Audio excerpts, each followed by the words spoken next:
Ujjwal, let's start it. So, Ramesh, let's go ahead. Give me a countdown. I'll get to one. I'll go ahead. Welcome everyone. Good evening to all my Indian colleagues and good morning to the American colleagues here. This is Ramesh Dagubati from FSCAI. I'm the international co-chair and board member of trustees of FSCAI. We are here today with Dr. Rajesh Vijayvergiya, who is my co-moderator for this Complex Cardiology Conclave, Chandigarh chapter, for the second time that is being held in partnership with the FSCAI. I want to personally thank Jaspreet from Abbott for sponsoring this program, and as well as we have an excellent expert panel. And this program is meant, in my opinion, as strategies for successful PCI in complex situations, so we can learn from each other. Please address your questions if you have any through the portal on the webinar. And with that, I want Dr. Rajesh Vijayvergiya to introduce the expert panel and also say a few words about the program. Thank you, Rajesh, for being here. Thank you, Ramesh. Good evening, ladies and gentlemen. Let me introduce myself. I am Rajesh Vijayvergiya, professor in the Department of Cardiology at Postgraduate Institute of Medical Education and Research, Chandigarh, India. On the behalf of our organizing committee, it is my pleasure and honor to welcome you all to the second Chandigarh chapter of Complex Coronary Conclave. The main theme of this digital meeting is about complex PCI and role of functional assessment and imaging during PCI. Both national and international well-known experts in their respective fields are going to deliver the lecture and interact with you all. FSCAI, which is known for its guidance, representation, professional recognition, education, and research opportunities for invasive and intervention cardiology professionals, is kind enough to extend its support to this meeting, which will be of a tremendous scientific value. None of the meeting is complete without an interactive case-based discussion, which has been included in day 2 of the scientific meeting. Certain aspects of recent pharmacotherapy and intervention cardiology, especially APT, has also been included. I hope this CMA will be a big success and leave us with a robust scientific knowledge. My heartfelt gratitude to all of you for your kind support. I sincerely appreciate your presence, active participations. Thanks for your kind attention. And let me start the session. The first session for which the expert panel is Dr. A.B. Mehta, Dr. H.K. Bali, and Dr. Pratap Kumar. Over to Dr. Mehta, please. Okay, thank you, Rajesh. It's been really a pleasure that I have to be on an expert panel on Dr. Bilakis' presentation. And it's an anomalous situation that the man who needs no introduction is being introduced by a person who needs introduction by himself. And it's really anomalous situation, Manos. And he is from Minneapolis and having studied from University of Athens, graduated himself, is migrated to United States and made his inroads to the highest level. And he has authored or co-authored about 600 papers, and he has written a couple of manuals. One is on CTO interventions, which will be now a second edition soon. And like everybody, I too am very eager to hear his interesting talk. Manos, over to you. Wonderful. Thank you very much, Dr. Mehta. And here are my slides. I think you can see them now. And again, it's a great honor to be here this morning with you, discussing about CTO recanalization. Actually, this is an effort, an ongoing global effort for standardizing the various techniques that are used for crossing CTO PCI. These are my disclosures, and these are the current CTO crossing strategies. As people know, those can be grouped either into undergrade crossing across the direction of blood flow, the original direction of blood flow, or retrograde crossing. And in either direction, one can go either within the true lumen, or now as it's called in a document called CTO ARC, just published in Circulation. These are called intraplaque or they can be using the subintimal tissue, or in the current terminology, this is called extra plaque. But the question is, how do you choose about them? And the facts are that we know that when you have more complex CTOs, you are more likely to need the retrograde approach or the antegrade dissection reentry.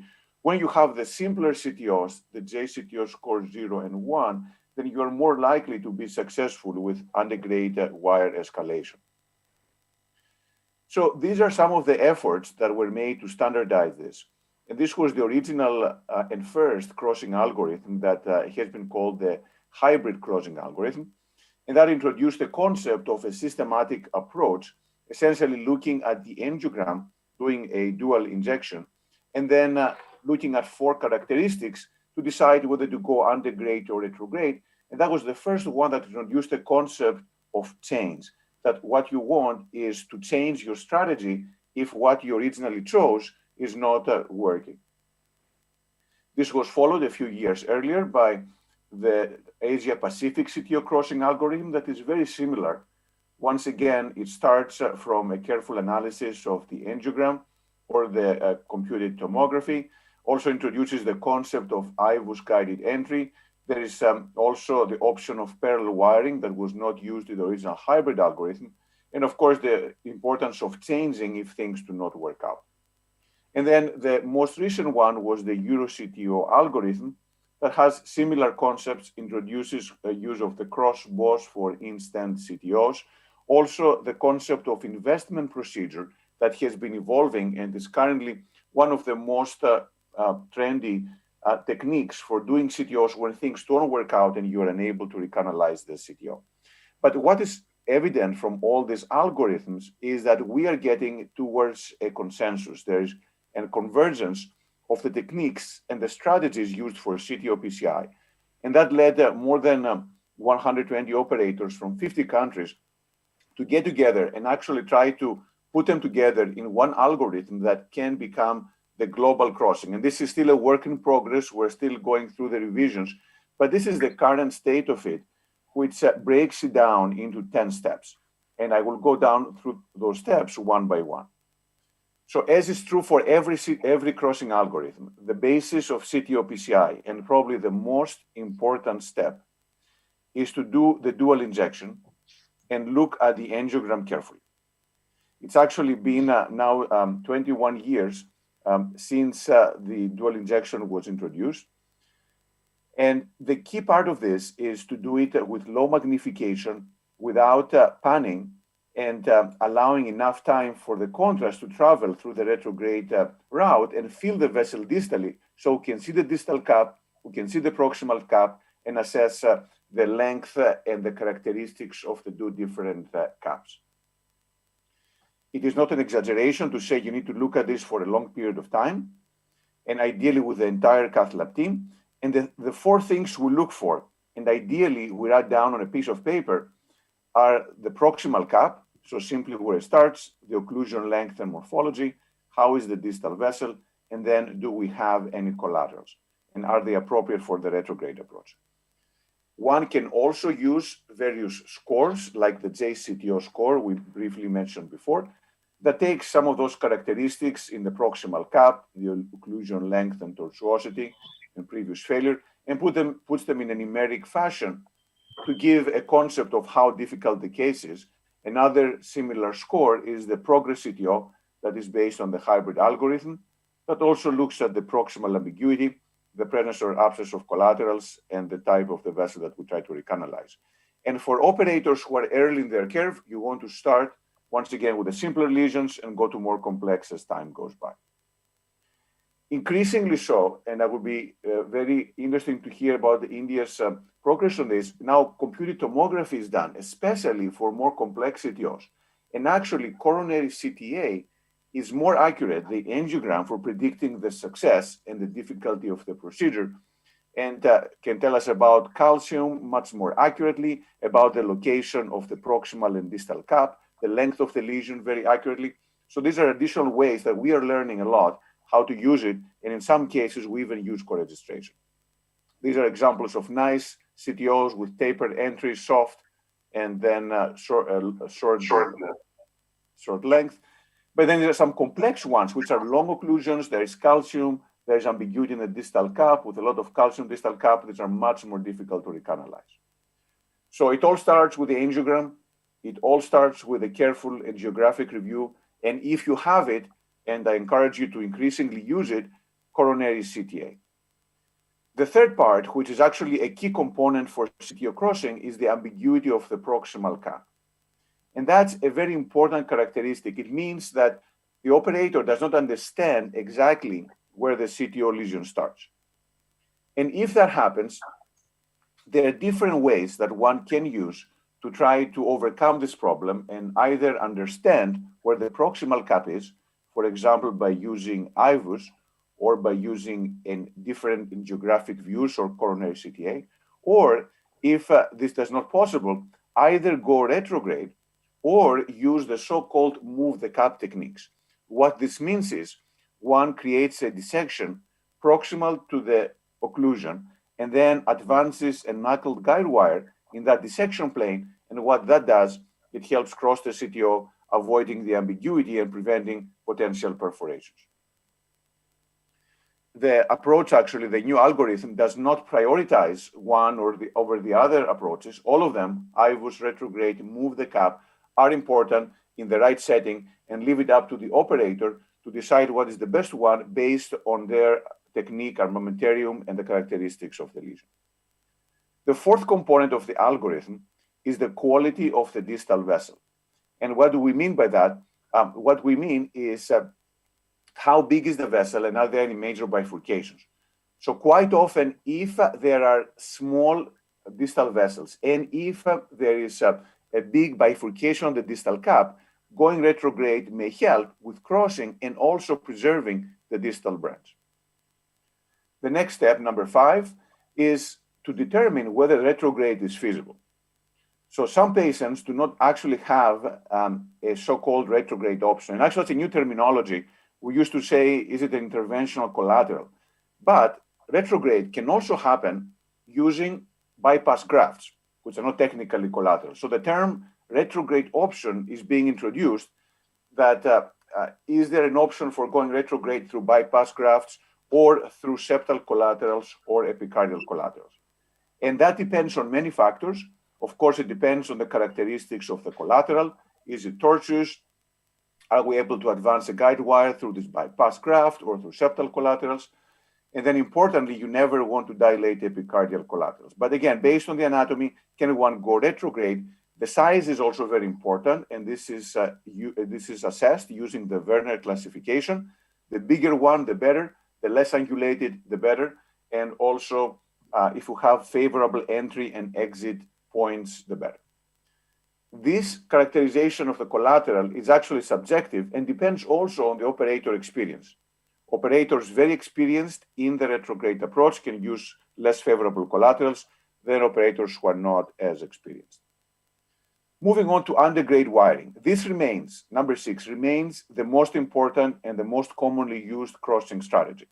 And in many cases, if not most, it should be used first before going to retrograde or dissection and reentry. There is the concept of parallel wiring and the seesaw technique, meaning if the wire goes in the subminimal space, leave it there, go with another wire, and then try to reenter. And actually, increasingly, this is being done using new dual-lumen microcatheters that have been introduced and can provide good directionality of the guide wire. The other option, if the wire goes subintimal, is to do the reentry, which in most cases is done using the Stingray balloon. This is an example. The guide wire goes into the subintimal tissue, and then using the Stingray balloon and a stiff wire, usually an Astado or something very stiff, we're able to puncture into the distal true lumen and then recanalize the CTO. Going to retrograde, as mentioned before, the retrograde approach does have higher risk. And that is why there is an ongoing controversy about how aggressive one should be. Of course, if you can recanalize the CTO safely with undergrade methods, that's preferred. But for more complex CTOs, this is often not the point. And that is why it is important for the CTO operator to be familiar with the retrograde approach.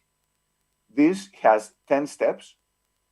First of all, deciding if retrograde is the next step, selecting the collateral you're going to go through, getting the collateral, putting a wire through, advancing a microcatheter after it's confirmed that the wire is in the true lumen.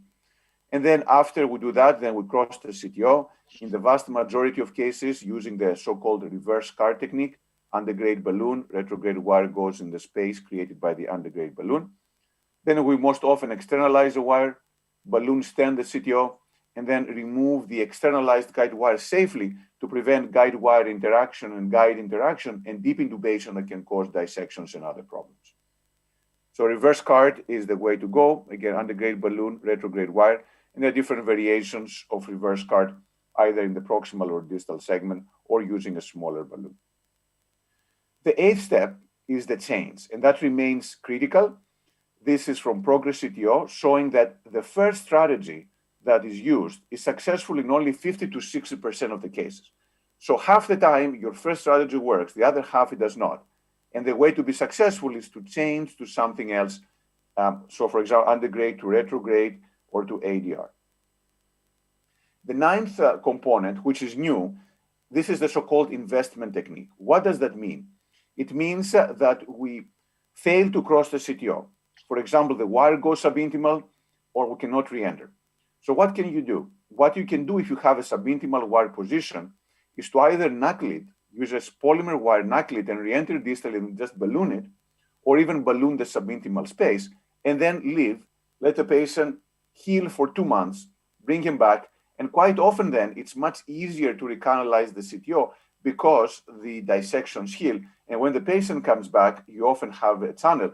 And again, very good success can be achieved by using the investment procedure as a means to facilitate the future CTO PCI attempt. And then number 10, and very important, when to stop.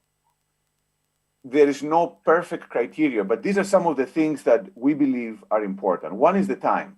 If the procedure is going on more than 3 hours, there are issues there. The issues are of fatigue, both the patient and the operator, which may lead to bad judgment and potential mistakes. Also, if the radiation dose, air kerma, is more than 5 gray, then the problem with that is that you may start having risk of radiation skin injury. You want to minimize that risk. If you have contrast dose that is more than 3 times the GFR, especially for people with chronic kidney disease, that's another reason to stop. If you don't have experience in the techniques that are needed. For example, now the case does not work and you need to go retrograde to an epicardial. If you don't have experience doing that, it's probably best to not learn in a case without proctorship and some help. And finally, you stop if there is a complication. This way, you minimize the risk of the complication escalating and causing other problems. There are some exceptions. For example, you perforate, but you have a retrograde option. You cross retrograde, you seal the dissection and the perforation. But for most intents and purposes, if a significant complication happens, one should stop and revisit the issue. So again, the CTO global crossing algorithm is the result of a global collaboration. It's a work in progress. Obviously, it won't be the last algorithm, but these things will continue to evolve as new equipment and techniques come in. But we think it does bring to the front some of the key principles to take into account when performing CTO PCI. So once again, I would like to thank you for the opportunity to discuss about this algorithm, and looking forward to any questions you have, and congratulations to everyone for organizing this meeting. Thank you so much.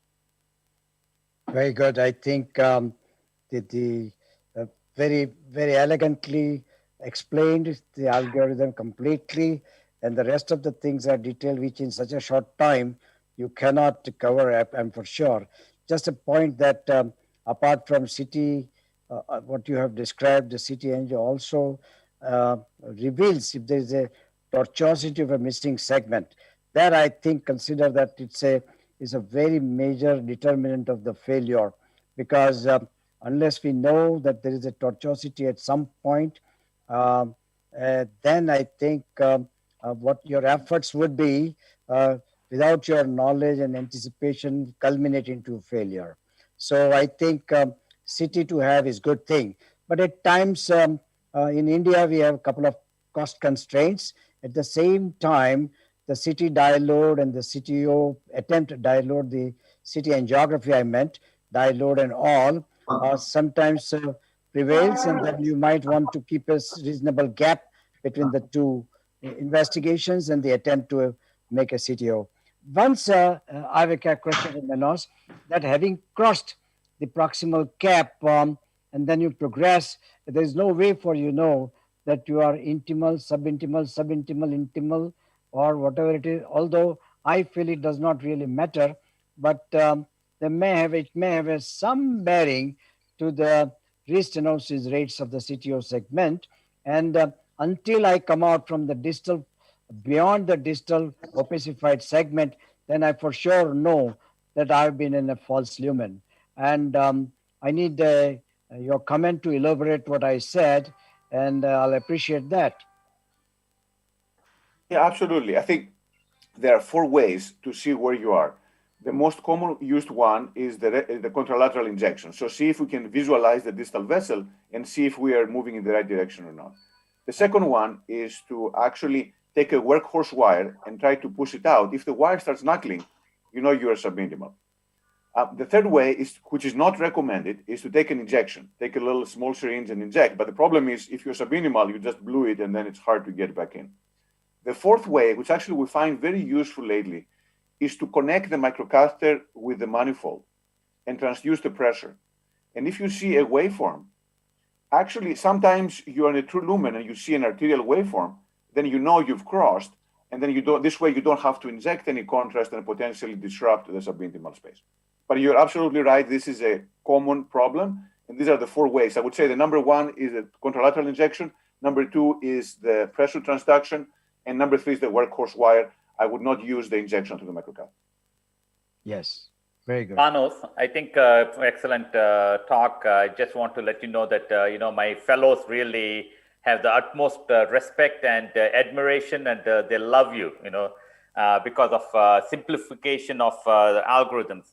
But in our data, from your data, do you think that antegrade versus retrograde, which one do you recommend for people who are starting off? Do you think that they should start off with dissection re-entry, do about 100 cases, then to go retrograde, the septal collaterals, and then maybe 200 retrogrades? So how do you ask them to progress? Yeah, this is a great point. And again, there's no perfect way, but my philosophy is you first have to get good at undergrade. So do several cases, get familiar with undergrade. I would go next to undergrade dissection re-entry because I think this is less risky than going retrograde. And then once you get familiar with ADR, then I would go retrograde through septals. And as a 4th step, once you're really experienced with retrograde with septals or bypass grafts, actually bypasses are a great training ground for CTO, then I would do epicardials as the 4th and last step in the learning curve. I think Manos, the second part, ADR is not prevalent in our country. We actually have to go for antegrade and retrograde, septal collateral, retrograde epicardial is the way out because ADR is not prevalent in our country, mainly because of the cost issues involved in that, as Ramesh very clearly told.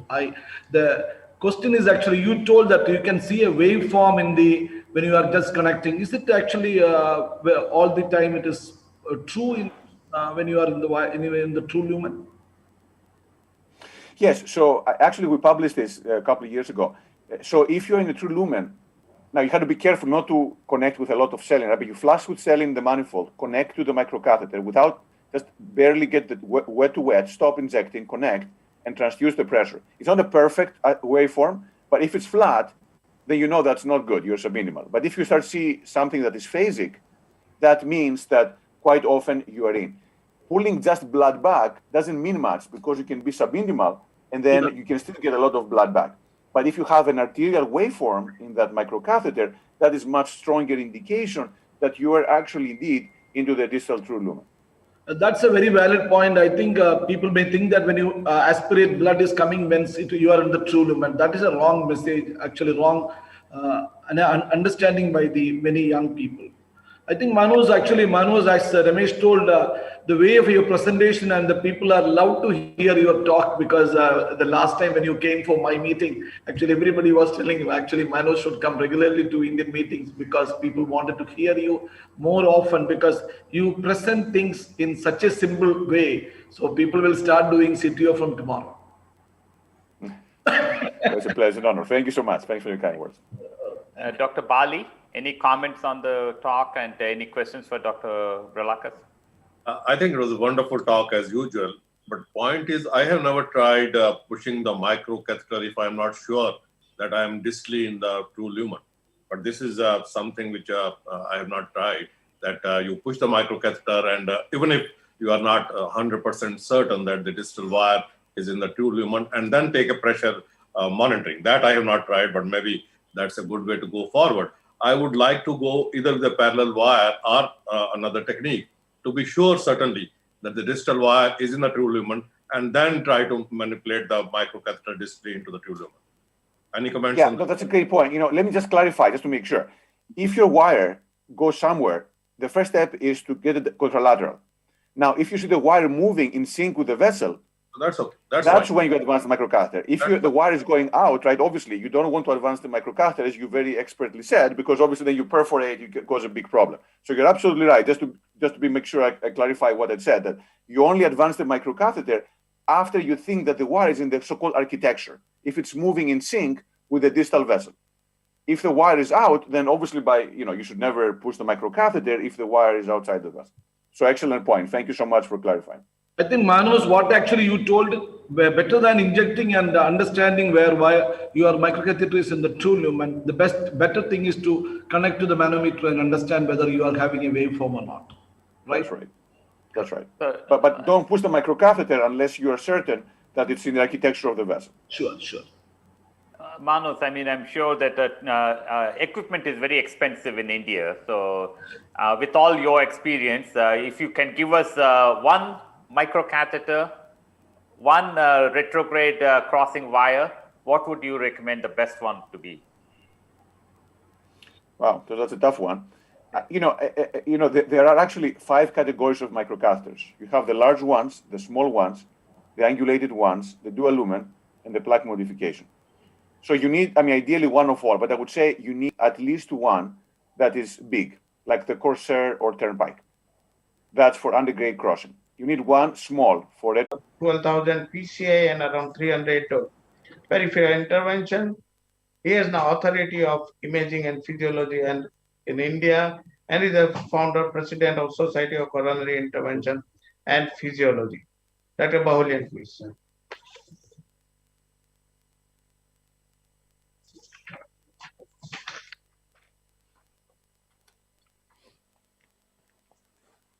Thank you, Rajesh, and Professor Mehta and all my friends over there. My slides, is it visible? Yes, it is visible. Yeah, thank you. You are audible. Yeah, right. Now, I'm supposed to talk on what are the evidences available to support the use of FFR in the cath lab. Now, I know, as you know, the FFR has become the gold standard to decide or to defer treatment for a coronary lesion in the cath lab.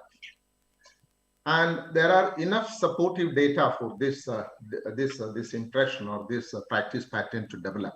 We have 3 pivotal trials from the very beginning, which has supported the usage, and these trials are DEFER, FAME, and FAME2. DEFER as the first trial, roughly around 350 patients have been randomized into angiography versus FFR guided. And basically this was intended to defer the lesions when the FFR is more than 0.75 and to find out how do they fare in course of time in terms of development of MACE. It has been found that during a period of 5 years, death and MI rate in the deferred group has been considerably less, and proving that it is safe to defer treatment for lesions which has got an FFR value of 0.75 or more. That was the cutoff used in that. And 15-year data of this trial has been presented, and then it also showed a similar pattern without any late catch-up phenomenon in the deferred group. So one could say that safely it could be done. And we have the FAME1 and the FAME2 trial. In the FAME1 trial, again, angio-guided versus FFR-guided PCI, and it has been found that in the first 1 and 2 years, the angio the FFR-guided PCI had got a lesser event rate compared to the angio-guided. You'll find that 31% versus 28% with a log rank of log rank p-value of 0.022. And in FAME2 study, main question was that whether PCI compared to medical therapy in deserving lesions, when I say if the cutoff used FFR was 0.8, if the lesion has got 0.8 or less than 0.8, it is better to treat with PCI than medical treatment. That is what is shown up here by 5-year results. In the PCI group, the event rates were less. So the key lessons from these 3 major trials confirm the long-term safety of FFR-guided PCI in patients with multivessel disease. It is safe to defer PCI in FFR negative cases. They do better with medical treatment. And 5-year MACE, 28% in the FFR-guided PCI versus 31% in the angio-guided PCI. That was significant, which was shown by the FAME1 trial. This all is achieved with lower stent use in the FFR group, with a mean stent use of 2.7 versus 1.0, and therefore conserving the cost. So that's very, very, very cost-effective method by using FFR. The 5-year sustained reduction in composite endpoints of death, MI, and urgent revascularization by PCI in FFR positive cases compared to medical treatment. Now we moved on from this trial time. And we have 2 important trials up here, Dynamic 3 Primality and Compare Acute. These 2 trials were comparing the strategy of complete revascularization versus culprit-only revascularization in patients presenting with ST elevation MI.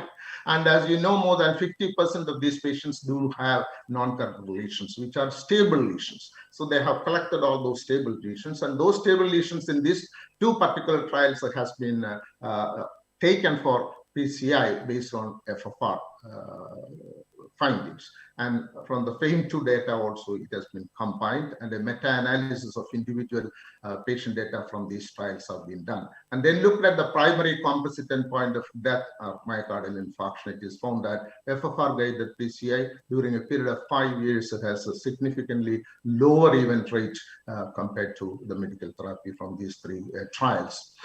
Now, when pooled patient analysis of these trials have been found, you will find that in all cases where the FFR was less than 0.80, or rather FFR was positive cases, there was a homogeneous treatment effect in favor of FFR-guided PCI. Significant reduction of composite of cardiac death or MI. Only one line stands out is that the FFR negative cases, that those patients who had more than 0.80. So consistent finding has been shown up. Now, these were, many of them were randomized controlled trials when they have meta-analysis. Now, what happens in the real world data? We have data from the real world findings. This is important trial by Parikh, which is published, fractional flow reserve guided revascularization of angiographically intermediate coronary disease in stable ischemic heart disease. You find that this is data from Veteran Administration Hospitals clinical data. We found that more than approximately about 18,000 patients at 66 sites were included. And then you find that the usage, the temporal trends in the usage of FFR. Overall, all patients, if you look at that, from this 2009 to 2017, it increased from around 14 to 18%. Whereas in those who underwent PCI, the increase was remarkable from 45 to around 75%. This was shown up in that particular trial. And more important is that all-cause mortality has significantly reduced in the FFR arm. Again, proving that in the real-world practice, the FFR usage is really effective and safe. Now, this data is from Canada. A different real-world data has come. They also group the patient into those who have got an FFR less than 0.80 and those who have got more than 0.80. That means positive and negative cases. And they looked at the major adverse cardiac events. You will find that when you have a lesion less than 0.80, performing PCI is better results than leaving them without PCI. That's a very important information which has come when you have the trials on coverage and all those trials which has been putting this into confusion. Whereas if you have an FFR more than 0.80, if you do perform PCI, they have worse prognosis than PCI. So when the lesion is hemodynamically insignificant, and if you are clearly known from your functional assessment, leave them without doing PCI. They will perform, they will do better with medical treatment. So performing PCI was associated with significant reduction of MACE for ischemic lesions and higher rate of MACE for non-ischemic lesions. That's an important message. Now, then there came up these particular trials, that is Define, Flare, and Sweetheart. What is it all about?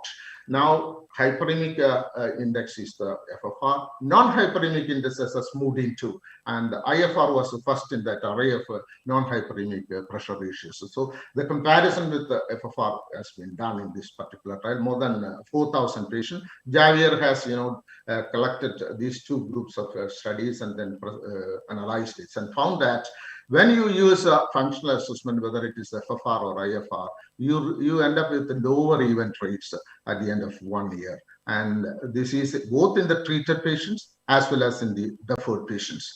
Whereas if you look at the treatment based on the clinical condition, in acute coronary syndrome patients, it is 8.7, whereas the other is around 6. So that is a higher in acute coronary syndrome compared to stable patients in treated one. In deferred patients, again, you find that ACS patients have got higher event rates. They looked at the usage of FFR versus IFR. If you use both modalities, whether it's hyperemic or non-hyperemic, ACS patients, when they are deferred on the basis of result of these trials, you find down the line 1 year, the event rates are higher. This is more so in the case of FFR usage in this particular trial. Now, after this, we have again a look at the meta-analysis of fractional flow reserve usage in acute coronary syndrome, because Louis et al. Has collected 9 studies comparing around 5,500 patients. What are the results? They have found a different way of looking at it and found that FFR guided treatment has got higher rate of recurrent MI and trend towards more MACE in all-cause mortality in the treated group. In the deferred group, again, they have found that higher rate of MACE, 17.6 versus 7.3. Recurrent MI is significantly higher, TBR, and strong trend towards higher cardiovascular mortality. What does it all mean? The therapeutic benefit of FFR-guided multivessel PCI in patients with ACS requires further validation in large-scale prospective studies. Don't carry it away by the results from the dynamic repayability and compare acute MI trials. We have to wait for more data of regular usage and selection of non-corporeal lesions for PCI in acute coronary syndrome.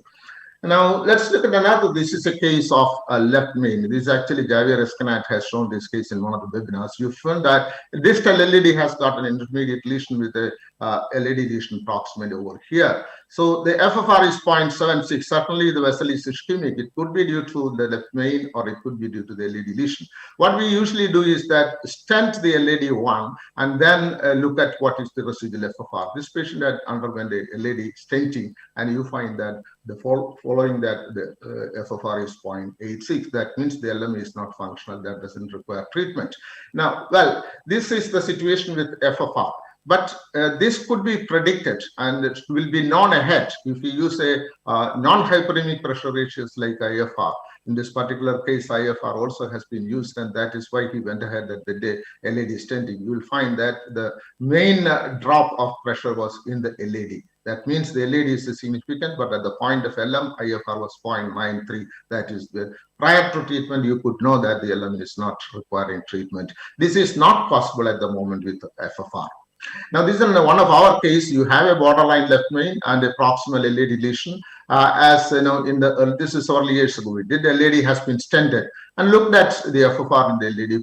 You have a residual FFR of 0.75. What is the significance? Definitely, the results may not be good, but we looked at that time by a pressure wire pullback, FFR hyperemic pullback, and found that there was a 12 millimeter difference of pressure inside the stent. That means there must be some problem, some focal area of stenosis in the stent, and immediately following this, then what would be the stent under expansion? This was demonstrated by the IVUS. This was optimized, and then the results became very well opposed in the expanded stent with a residual FFR of 0.84, which is certainly non-ischemic, but is it the post-PCI FFR desirable? that question remains. We will address that issue of post-PCI FFR.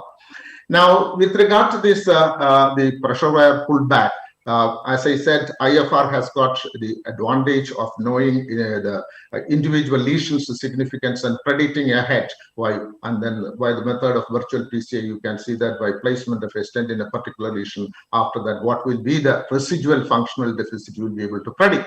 But that is not possible with the FFR at this point of time. But we have some data coming out from the hyperemic pullback pressure gradient to characterize patterns of coronary atherosclerosis by FFR. A pressure wire pullback was done after putting the wire deep into the LAD or circumflex, and a pressure wire pullback is set at a speed of 1 millimeter second. And based on the coronary angiography and the fractional flow reserve by co-registration, you will find the pattern of coronary artery disease as focal, diffuse, or combination, depending upon the focal step up you get. And an index was developed from this study that is known as the pullback pressure gradient index, and that has got something to do with the focal lesion or diffuse lesion. When the low pullback pressure gradient index, that indicates diffuse coronary artery disease as shown here. This is a higher pullback pressure gradient. That means it is a focal coronary disease, whereas this is a lower pullback pressure gradient, that is diffuse disease, and in between you have combined.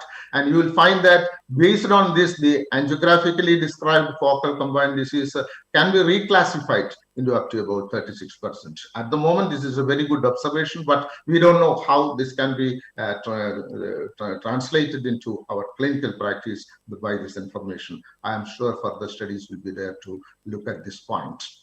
Now, I said about the post-PCI FFR values. What is its relevance? Clinical value of post-percutaneous percutaneous intervention FFR value. Systemic review and meta-analysis has been done, and it was presented in 2017 in more than 7,470 patients. They found that this was the point, around 0.9 to 0.9. That is where you get the event rates comes down. So if it has somebody has got 0.94, 0.96 at the end of the procedure, their event rate will be much less. A significant post-PCI FR of more than 0.9 was associated with significant lower risk of repeat PCI and MACE as evidenced by this particular trial. We also have some data later showed that the outcomes and post-PCI physiology indices as classified here. When post-PCI FFR is less than 0.8 or equal to 0.8, event rate is around 10.3 versus when it is more than 0.8 where it is 2.5. The resting PDPA also has been correlated. PDPA cutoff ideal value should be 0.92. So if at the end of the procedure and 0.78 you have treated and the PDPA has gone to 0.92 above, it is supposed to be a good result. Now, we have a good trial like the defined PCI using the IFR and to try to find out what is the importance of post-PCI residual functional deficit, which you have been, many of you must be knowing. Now, the target FFR is a randomized controlled physiology guided PCI optimization strategy using the FFR wire. And here you find that, angiographically done PCI patients have been randomized into two groups. Control group, they have the FFR assessed, but no optimization.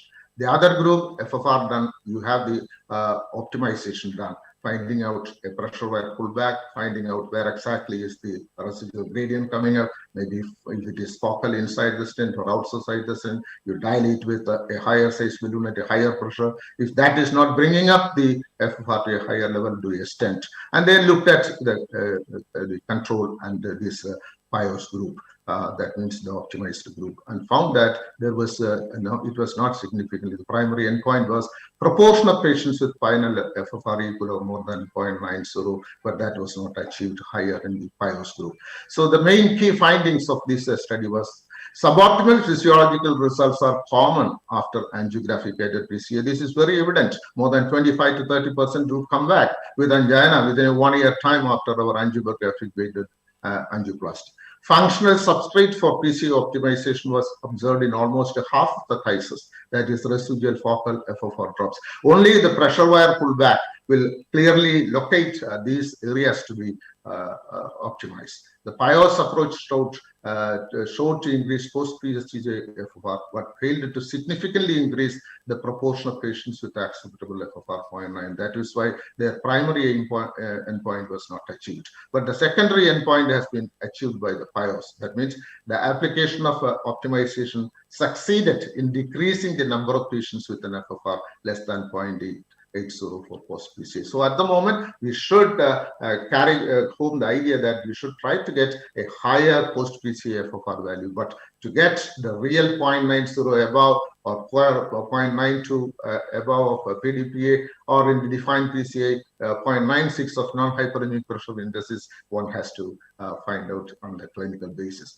So I will conclude that we have a large number of trials, randomized trials, as well as growing evidences from the real-world data which support the usage of fractional flow reserve in the cath lab. But unfortunately, the uptake of this modality in the cath lab is proportionately higher. I'm sure with the current interest in the usage of fractional flow reserve as well as imaging, the rate of penetration of this device in the cath lab will definitely increase. I would summarize that it should be standard of care in decision making to treat or defer coronary lesions in stable ischemic heart disease. It has been utilized in treating different lesion subsets like multivessel disease. Reclassification is possible in multivessel disease, left main bifurcation, sequential and diffuse stenosis in stable ischemic heart disease. But when it comes to ACS, the safety and efficacy of FFR-based complete revascularization has to be confirmed by larger prospective studies, and they are on the way. And optimization of PCA using post-PCA FFR and pullback information requires to be validated further. Certainly, one has to look at the end of the procedure, what is the resultant FFR or functional result you have to do it, and then try to make a pullback and locate where is the fault and then try to correct. That is one good way of doing a good angioplasty in the cath lab. Thank you very much for your patient listening. Thank you. Excellent talk, Dr. Bahulian. It's really an overview of coronary physiology and its importance in PCI and how to make it very successful. I completely agree that post-PCI, FFR, how much ever we struggle sometimes due to diffuse disease, unless you put a full metal jacket, I don't know whether that is good or not. Even with that, I'm not sure whether we can achieve a good FFR, because some people have microvascular dysfunction, which we are not taking into consideration as well. I mean, I think as much as possible, we need to treat the coronary artery disease that is obviously visible on angiography or using imaging, such as OCT or intravascular ultrasound. But I think points are well taken. How much of penetration do you have with FFR in your practice, in your cath lab? Yeah, in my practice, I think it was started with some 10%. Now I would say around 15% of patients get one form of functional assessment, maybe FFR. We have both the modalities in the cath lab, so non-hyperemic pressure ratios. Now, with the introduction and wider usage of non-hyperemic pressure ratios, the usage has certainly increased, but still we continue to utilize the FFR, basically because of the discordance between the FFR and the non-hyperemic pressure issues happening in the lesions. And as it stands in a practical way, when such a discordance is there are several theoretical reasons for that. But on a clinical basis, if the lesion is really demanding and if the lesion is symptomatic, I would certainly switch it into a FFR and find out if it is significant, go ahead with the treatment. Now, your question of, your comment is very well taken, Ramesh, that, when you have a pullback and the residual low FFR or IFR, whatever it is due to a diffuse gradient, there is no placement of treating it with stent. And I think they should be treated with medical treatment, and we should be advised against placing a stent. There is no advantage for that. But the good thing is that when you have a residual post-PCA FFR, in defined PCI, more than 80% of this was due to a focal lesion either inside the stent or proximal or distal to stent. And when you detect that, you can treat it either by balloon dilatation or placing an additional stent, and the post-PCI FFR becomes corrected to a large extent. And that is the advantage. So by my talk, I would say that when you do a FFR assessment of a lesion or any functional assessment of lesion, don't go with that the first value itself. If you could keep that wire itself and then do the procedure, then it is easier for you to measure the post-PCI FFR. And then if you have a residual post-PCI FFR, make a pullback, hyperemic pullback with FFR, and try to find out where is the step up, and then try to correct it. Conventionally, the step up by PD pressure alone, you kept it as 10 millimeter of mercury. In the hyperemic pressure pullback study, which I presented, that the pullback pressure gradient, they have used the FFR shift itself. 0.05 FFR change was taken as a significant. And those who have been remembering the defined PCI, you will find that 0.03 IFR or more is considered as a significant shift in that particular trial. Dr. Bahulyan, just to extend further to Dr. Ramesh spoken about, when we are doing the imaging and also the FFR across the stented segment, what's the correlation between the two in case the FFR is a 0.90, 0.92 or more, vis-a-vis a minimum stent area being imaged by OCT or IVUS? And second thing, as you rightly mentioned, that sometimes under expanded stent, FFR is the one which can very well give an idea of the as dissection proximally or distally to the stented segment, and there you can have a say FFR of less than 0.8 and can very well re-evaluate the imaging and decide about say further stenting across. Now, I think only one word of caution in that particular situation. When you make angiographically, you may find that the result is good. But if you have a post-PCI, FFR is lower down, you make a pullback.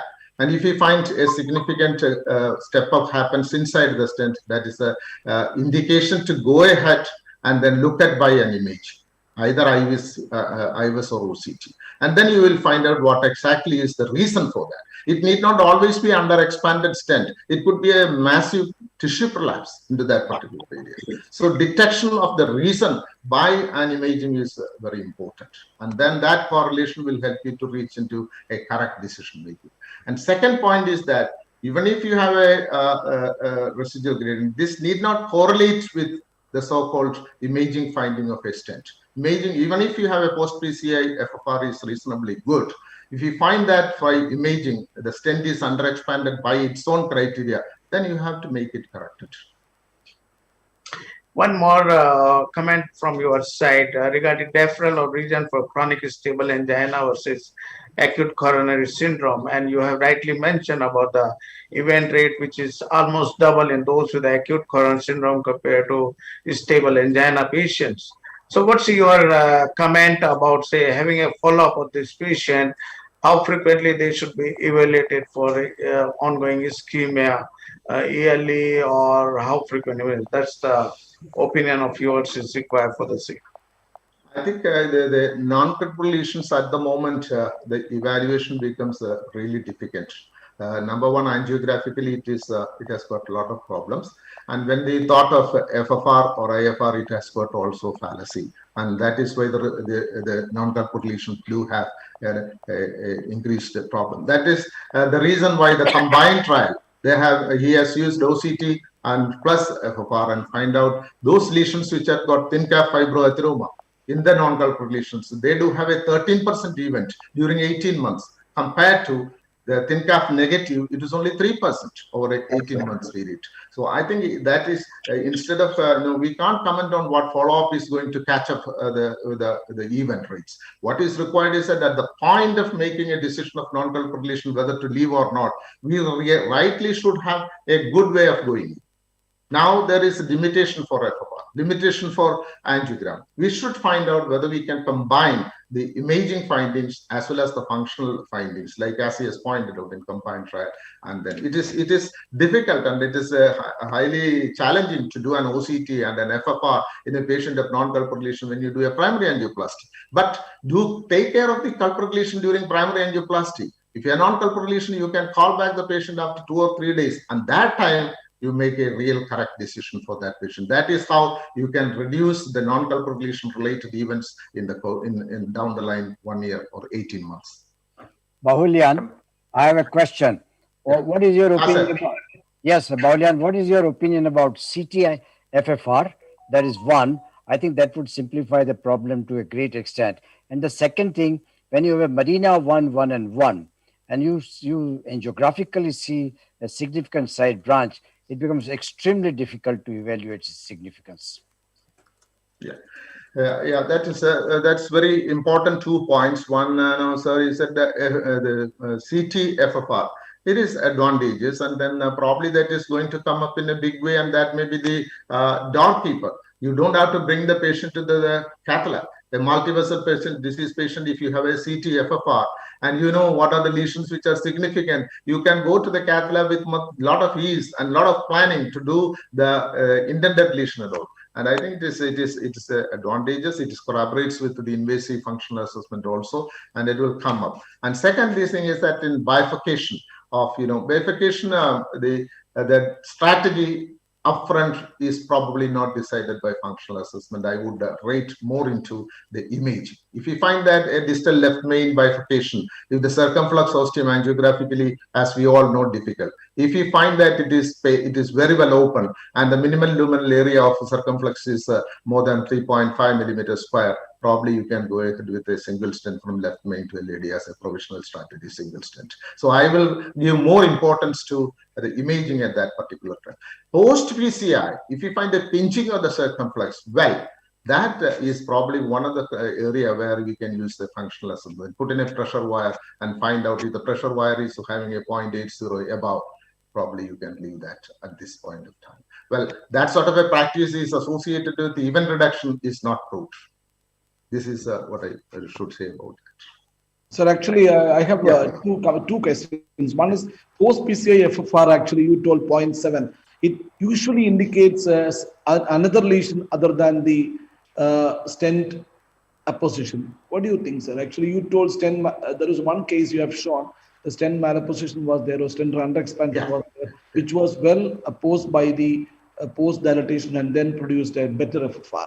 That is one point. Second point is actually in the post-PCI optimization, do you think FFR versus imaging, which will be the ideal modality to be used? Well, at the moment, Pradhan, we are not supporting that the PCI guidance could be totally handed over to the FFR or RFR.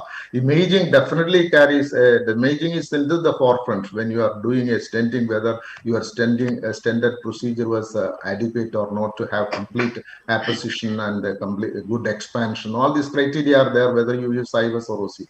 So I think imaging is the one in forefront for the optimization at the moment. And FFR is coming into that. We have data emerging out of that, especially the defined PCI on IFR, and then now the FFR also getting into the picture. So I think it's a combination of that. That's what I'd say. But when you have what I would like to say that when you have a FFR or pressure wire use, get a good pressure wire so that you can continue your work on that. And at the end of the procedure, you don't have to take out from the table, again put in the wire. Without any problem, you get a functional assessment at the end of your procedure. It was it's a real insight to the people to understand and understand. Even under expansion, actually, even the stent is not well opposed, which we can get an idea from the FFR. That is a real insight. Yes. I think that's from the pullback. As Ramesh told, our usage, actually, I should confess that our usage of FFR in the cath lab is less than 5%. Yeah. Yeah, many people come with the positive stress test, and so of course I think those people, if the ischemia is corresponding to the lesion in the on the angiogram, you don't have to do an FFR. And always remember that FFR is a spectrum. It is not just one particular value. In case if the patient is having unstable angina, I'm not sure that FFR alone should taken into consideration whether to do PCI or not.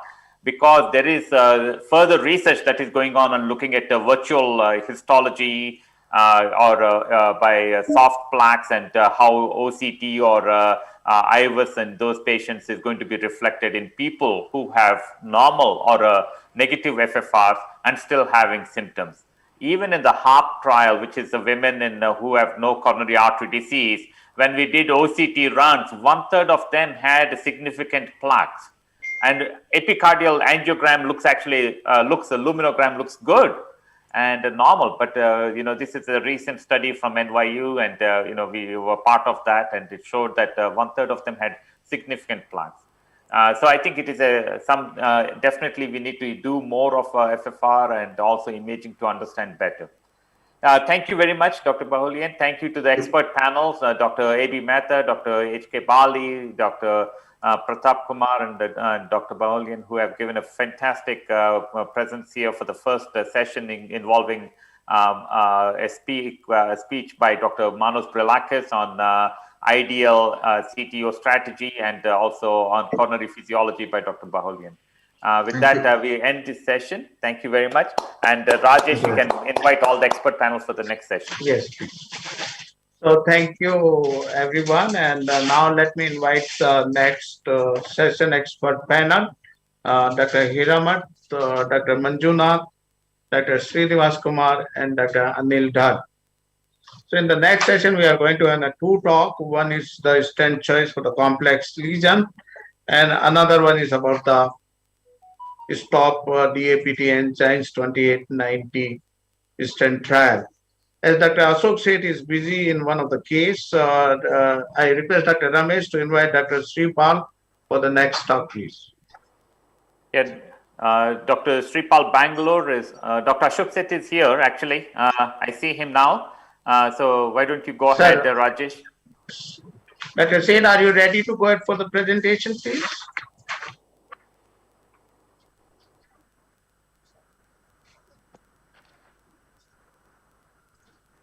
Hello.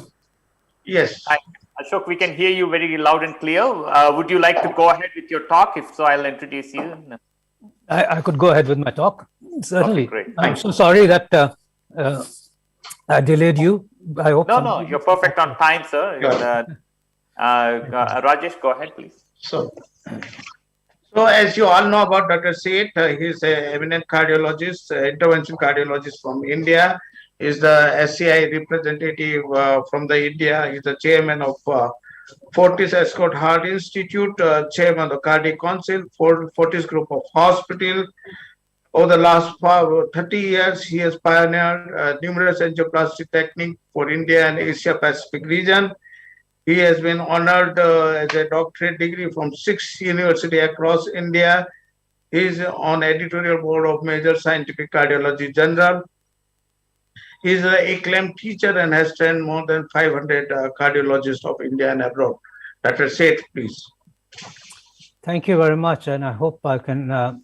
Let's hope that the starts. We can see your slides. Yeah.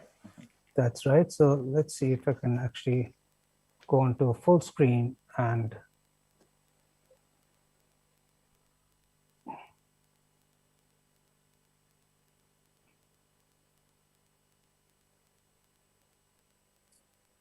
I'll have to go back. Yeah. Sorry. Okay, let me just, yeah. So it's a pleasure to be with you all. And certainly for a society which is so close to me, the FSCAI for last 25 years. And I'm privileged to be the ambassador for India for FSCAI, and I was privileged to also be on the board of trustees of FSCAI. But I'm also very happy to be amongst my own colleagues also. And certainly congratulate Dr. Vijayvergiya for creating such a great program, which is going to be truly educational. So I have 15 minutes and I'm going to just talk about the stent choice in complex lesions, evidence, polymer design, how they impact clinical outcomes. And just briefly, it's always nice to think and reminisce about the past as to how stents came about to be. And 1977 was when PCI started. You all know that, but many of you may not have lived through the early years of angioplasty. That's why it's so important to talk about it. And then this Andrews Grundy started this era of this specialty of interventional cardiology. That's Maria, who used to actually make these catheters on the kitchen table in Andreas Grutzig's home. And that is what the first catheter was. And this is just her with Andreas Grutzig when he moved to the United States. And I was privileged at the 40th anniversary of PCI to again spend some time with her, talking about those old days of 40 years ago in Zurich. So this was the early evaluation of stents. We know that Cook GR2 was the first stent, balloon expandable stent, to be implanted in 1986. And it was 1987 that Palmer's shots was implanted. And in that time, these were just bailout devices. The first human implantation of stent happened with Jack Puel in Toulouse. He was a radiologist in 1986. So that was a self-expandable, that was a precursor of the wall stent. And then it was subsequently the giant Rubin stent and Palmer's shots 86 and 87. So this was the first approved stent, the balloon expandable for bailout procedures. And this became available to us in India in 1992. And those are very fond memories where Gary, interacted with us, and we started implanting these as bailout procedures in 1992. So that friendships carried on for years and years. Of course, coming to the drug-eluting stents, that was remarkable. It was like an unbelievable event for us. This was the RAVEL study presented at the European Society of Cardiology meeting in September of 2001 and published in June 2002 in England Journal of Medicine. It was remarkable. It actually, we in those days when bare metal stents had a restenosis rate of around 30%, suddenly we had a stent which had 0% restenosis rate. And that was so surprising, it almost became a hype. We couldn't believe it, that could actually happen from a stent. That was the biggest hype. Of course, we know that the journey, the first generation of stents actually had their own issues. And then in 2006, because of thrombosis and increase in deaths at the European Society of Cardiology meeting, it created a big scare. And then that was the time when everyone got together to say the first generation of drug-eluting stents could actually be harmful and may not be so beneficial. And that led to creation of the second generation stents as we see them today. And we had our own journey with science in India. The Spirit 2 study we were a part of the Spirit 2 study. I was the principal investigator for the Science India study. So we had a number of publications related to both science, the Spirit 2 data, as well as the Science V India data. So moving on from first generation to second generation, let's start understanding these stents which we have with us. So the drug-eluting stents, of course, are cobalt, chromium, nickel, platinum, chromium, and stainless steel. And you have permanent and bioresorbable polymers. There are polymer-free stents. And we actually can go through that, but you know all of this. So, and we really gradually come down on the stent thickness because that certainly impacts outcomes. It impacts stent thrombosis and restenosis as well. So there's been an effort over a period of time to get these stents as thin as possible. So what we're looking at is an average of 70 to 80 micron strut thickness, and of course, going down to 60 to 80 in some of the newer generation of stents like Orsiro and even our BioMime and others in India. Of course, we have biodegradable polymers and permanent polymers. And the commonly used stents which we have for the moment, I must say that despite whatever has happened, bioresorbable polymers came about to be because it was felt that in the first generation of drug-eluting stents, the polymers were the culprit for stent thrombosis and aneurysm formation.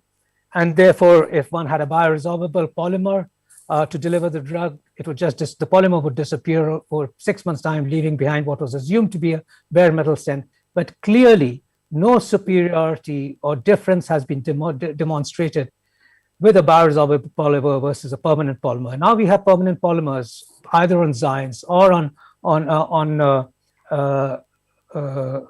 Resolute, and for that matter, on even on the Onyx, which are actually very vessel friendly. and therefore the fluoropolymer of Zymes or the biolinks of Onyx actually perhaps passivate the vessel and decrease thrombosis. So we moved ahead. I think when we choose stents, it's very important to understand this aspect of stents, and that is that the design and the number of stents for a given vessel size. For example, if you see Expedition here, comes in just two sizes. So it's the same stent. The 3.5 and a 4 are exactly the same stent, and the 2.25 up to 3 is the same stent, and that's very important to understand, which basically means you can actually expand these stents up to a 2.25 to 3, and then it's either 3.5 or 4, but they can be expanded to beyond 5. It's to be well understood that Resolute Onyx comes in multiple sizes, and these sizes are meant for smaller vessels, go to intermediate vessels, and then to larger vessels, and then to very large vessels. And devoted sizes do help in certain instances, but it's also very important to understand this aspect of things, that which is the level to which you can expand the stents. And this must be kept in mind, because when we deal with tapering vessels, when we deal with ectatic segments, when we deal with perhaps left main, from LAD to left main or circumflex to left main, we need to understand the expansion characteristics. And as you will see, Zymes, yes, you can actually have the 2.5 to 3 expanding to up to 3.75, and the 3.5 to 4 expanding up to 5.5. But you have stents like Resolute. I mean, you can see the expansion characteristics, but even Onyx can expand to 1.5 millimeters more than its nominal size. That goes for Synergy as well, as you can see here, a 4.5, a Synergy of a 4 millimeter going up to a 5.75 millimeters, so 1.75 millimeters more than its baseline. These are important characteristics in deciding the choice of stents. And I just wanted to point out a 2.25 Onyx can actually be stretched up to a 3.25 or 3.5 even. But whenever we talk about expansion, we must remember that they are going to be actually, it's not great for stents to be expanded. I mean, you can actually have cell openings, but when you over expand, you actually create vertical struts. What does that do? You can actually have distortion of the stent. You certainly become rigid. So it actually has great radial strength because of the fact that these links become straight. But on the other hand, as drug delivery can get impaired, fractures can happen, breakage of the stent can happen, and that happens with every stent as it expands. So just because you have these diameters given to you does not necessarily mean that the integrity of the stent cannot be impaired. It does get impaired if you go beyond the 0.75 to 1 millimeter with every stent. Okay, so factors influencing, yes, proven outcome data, I would say that influences my choice of stent. Stent thrombosis, restenosis, major adverse cardiac events, and by the way, perhaps we'll come to that in a moment, but certainly procedurally, it's very important to have a trackable and deliverable stent, which doesn't straighten the vessels and conforms to the vessel, and accuracy of positioning and radio opacity during post deployment balloon, high pressure balloon dilatations becomes very important so that you don't keep taking cines when you actually have to post dilate these stents. And of course, length, sizes, and expansion characteristics, as he's mentioned. And by the way, this actually, when we go on to complex lesion, it becomes even more important to actually have these factors influencing the stent. As far as the first point is concerned, proven outcome data, I must tell you that it's still not been demonstrated. No stent has been demonstrated superior to others by any element of conviction till now. But certainly one would say that Zymes has actually been the gold standard for a long period of time. It has been the stent which every new stent has been compared to for non-inferiority. And that has led to perhaps the maximum amount of data available with Zymes because it was a comparator for every new stent which came in. And certainly this gold standard has stood its test in time. So that's one of the important aspects. And that's why we actually, believe that most stents should at least be non-inferior to Zymes. And let's move on, therefore, to I think there was another point that I wanted to mention around this. And the new generation of stents have certainly come out to be much more, design Sierra is what we haven't got at the moment. Otherwise, while it's a great stent for all, and yes, what I wanted to address was that even the left main, the study, actually, it was science which was compared to bypass surgery in the Excel trial, which showed the 5-year data to be non-inferior to surgery as far as stents for left main was concerned. So it was everolimus eluting science. So I think with that, we move on to why I choose stents for different reasons. Calcified lesions, my choice of stents is usually something which supports the vessel well, and I would therefore usually have a science which I believe has a better radial strength. And by the way, I'm taking, I should say conflict of interest, but I have conflict of my conflict of interest could be with every stent because I'm an honorary consultant or a speaker for every stent. But here, that's the reason why I'll be able to tell you by name what thought process go through my mind. So here's a very heavily calcified lesion. It's extremely diffuse disease, triple vessel disease. I may just take you through this case.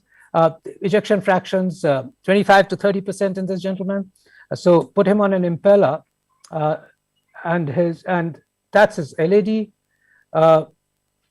The PA pressures were moderately raised, and then you can see that the balloon doesn't cross on the left side, pre-dilated. By that time, we already decided that we would actually do a IVL to this right coronary artery. And in spite of creating the space for the IVL with a 2 and then a 2.5, we had difficulty in tracking the IVL. So we broke that lesion with an OPN 2.5 at 35 atmospheres, finally tracked the IVL, and you can see that the IVL is actually not being able to open that. 80 pulses got delivered at that point, and now I need a good radial strength, and I also need to get the stent to the ostium, and the stent I select for any ostial lesion is clearly a stent on which the stent lies on the marker. For me, that's science positioning at the ostia or providing radial strength and best outcomes in calcified lesions would be science for me. If I had stride branch access, it would be an more open cell design stent like a Synergy or an Onyx for me. Here is a stent being positioned, and an OCT being done, and an OCT showed underdilated area. You see that the stent has been positioned fairly accurately, and then having done that, was this a post-run analysis? No, this is a wrong analysis. So let's not get into this. You can see this is a analysis. Yeah, it's right up to the ostia, and this was then followed. That's the stent, and that's where you can position it at the ostia, because the marker and the stent are superimposed on each other. Having done that, one goes in with an OPN and goes up to 35 atmospheres on that, 40 atmospheres on that lesion, and you have a perfect result on OCT. But look what happens on the circumflex side. Again, yeah, I'll finish in time. Circumflex, I stent that, and then I unfortunately air goes in, and suddenly I have a disaster on my hands but luckily this patient was an impeller, but you'll just see slow flow everywhere, and after the stent implantation. Now, really got this back soon. I think it's on the next. You see, I've got and you can see that the whole heart is now slowing down because it's just got air stuffed in every artery. The impeller held the patient. Soon I was able to restore flow, did autoperfusion, and gradually the flow came back. And then went on to the LAD, which was rotational atherectomy to the LAD. And while doing rotational atherectomy to the LAD, and you can see that basically what happens is that the diagonal closes up, and it's a very large diagonal. And when you close up a diagonal on a patient who's got 30% ejection fraction, 25 to 30%, this is bad news again, but impeller holds him. This was a single axis impeller that we had done. So crossed the diagonal, opened it up, but now I'm going to stent the diagonal as well. It's a bad dissection out there, it's bad disease. So what do? This is where I use Onyx. Allows me to trap the wire because of its circular struts. I can pull the wire out at any time. I can recross into the side branch with ease. and then I can actually stent it. Quite often, I would stent the side branch if I'm doing a salvage tap, as in this case. I would not mind changing the stents. The main stent could be an onyx, and the side branch stent could be a Zines, just because the marker is on the dot, and I could actually be precise in positioning it, decreasing my carinal length in a tap situation. But in this case, I actually did put in an onyx, as you can see, making sure that I kept the marker in, and I was looking at the stent itself to keep the carina as short as possible. Having done that, IVL to the rest of the vessel. But look, again now, while I have a onyx distally, I'm actually having done IVL and knowing that this is extremely heavy calcification, and I've got to come to the ostium of the left main. This is again a Zines because the marker superimposes on the stent itself, so it can be accurate at the ostia. And having done that, I do an OP and high pressure balloon dilatation, and lo and behold, at 35 atmospheres, I break that calcium, which is fine, and I actually have a perforation in the LAD. So that's my third complication happening in this patient on Impella. And then I put a covered stent, and one needs to know how to deploy the covered stent, because this is a 4 millimeter covered stent in a 3.5 millimeter vessel. And at 20 atmospheres, it still doesn't seal the perforation, as you see on the left side. Then I go in with a 4 to 26 atmospheres, and that seals the perforation. And we have a great result. The patient does fine and goes home. So this perhaps reflects the thought process. I mean, I won't take you through many of the cases, but it reflects the thought process of selecting the choice of stents. By the way, long stents, it's better to, in long lesions, to have a single stent rather than overlapping stents, unless you can't get a stent down. For example, I'd rather use a 48 millimeter or even by my morph rather than have two overlapping stents. Two overlapping stents have a higher restenosis rate than a single long stent. So that's my philosophy, and there's a suggestion around that. There are also more stent fractures if you have overlaps rather than a single long stent. For left mains, clearly stents which allow wiring of the side branch like circumflex easily through it. So that's more open cell design of onyx is preferable to me. But on the other hand, also the fact that LAD, there can be a disparity between the LAD and the left main, and the ability to expand the stent beyond the usual 0.75 to 1 is another advantage. And that has to be seen. That's how it happens with synergy. But by the way, the new Sierra of Abbott Vascular allows us nearly a 1.5 millimeter additional diameter enhancement compared to the nominal size. So I think most of the stents are now coming in situations where you can actually expand them much further, and they provide greater radial strength, better radiopacity, and of course, as far as the long-term outcomes are concerned, they're very similar to each other. I think we just need to understand as we get to complex lesion. By the way, for most of the other cases, these stents are interchangeable. They could be all workhorse stents. But when you come to complex lesions, if you want the best outcomes in the safest possible manner, you have to start understanding stent characteristics, stent design, and the outcomes. Thank you very much for your attention. Thank you, Dr. Seth. A fantastic talk and a wonderful case. I think what we'll do is, because of Dr. Bangalore's talk is also relevant to the stent choice, let us finish his talk, and then we'll have questions from all the expert panels. So Sripal, are you online? Sripal Bangalore is the Director of Research in NYU Cardiac Cath Laboratories, and he has been a PI for the ischemia trial and ischemia CKD trial, and he's the Interventional Director for Adult ECMO and Mechanical Circulatory Support Program at Bellevue Hospital.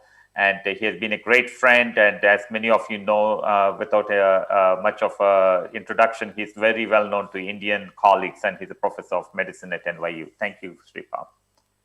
Thank you, Ramesh, and thanks. It's great to be a part of this wonderful panel and discussion. And I think Dr. Seth set the stage for this. And so I'm going to talk about the DAPT regimen as it stands in 2021. Let's see. Okay, so anytime we talk about DAPT, I mean, we have to talk about the pros and cons. So we're trying to balance between bleeding and ischemic endpoints. So in terms of DAPT considerations, 1 second, I'm trying to adjust my slide here. Okay, so in terms of DAPT considerations, we are trying to balance ischemic events, so trying to prevent stent-related ischemic events, stent thrombosis, and also potentially non-stent related events such as patients having a plaque rupture and an acute MI. And we also have to balance bleeding events when you talk about DAPT. So clearly, there have been multiple studies which have shown that in order to prevent ischemic events and potentially longer-term DAPT is the way to go. But longer-term DAPT has a price to pay, and the price you pay is bleeding. And so multiple studies have clearly shown that if you want to reduce the risk of bleeding, shorter DAPT is the way to go. And you heard clearly that there have been significant progress in stent technology. And here is data on the Everolimus-eluting stent. You see clearly, compared to first generation stents, there is faster endothelialization. So there is faster healing of these stents when it's implanted.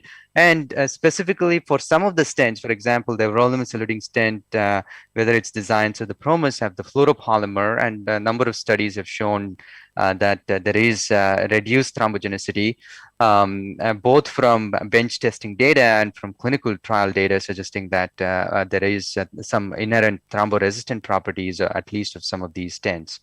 So if you look at the decades of progress in PCI and medical therapy, we've come a long way. For ischemic events, and as we have shown and multiple other people have shown, the stent thrombosis rates, when you compare it to Taxus to Everolimus-eluting stents, we've cut it down by almost 2/3. So significant reduction in stent thrombosis. But if you look at what has happened to bleeding events, there is some decrease in periprocedural bleeding because we have been looking at we've been doing radial procedures and perhaps using limited use of 2B3A, so some decrease in bleeding events. But I must say overall there is a significant increase in bleeding because we are using more potent P2Y12, ticagrelor, prasugrel, etc. But let's also not forget that there is increased life expectancy. There are more patients who are elderly, the concomitant atrial fibrillation, valve disease requiring anticoagulation therapy. So in other words, we are actually, if you look at this equation of ischemia and bleeding, we have reduced ischemic events, but in a way we are increasing bleeding events. And so that's why it's very important to look at this risk-benefit equation. So let's start with the STOP-DAPT2 trial. I'll keep this simple because this study has been published a couple of years ago. So STOP-DAPT2 trial randomized over 3,000 patients. This is a Japanese study. We were randomized 1:1 to 1 versus 12 months of DAPT after a cobalt chromium Everolimus-eluting stent implantation. It's important to understand the characteristics of these patients. So approximately 40% had acute coronary syndromes and 70% had intermediate or high Paris bleeding risk score.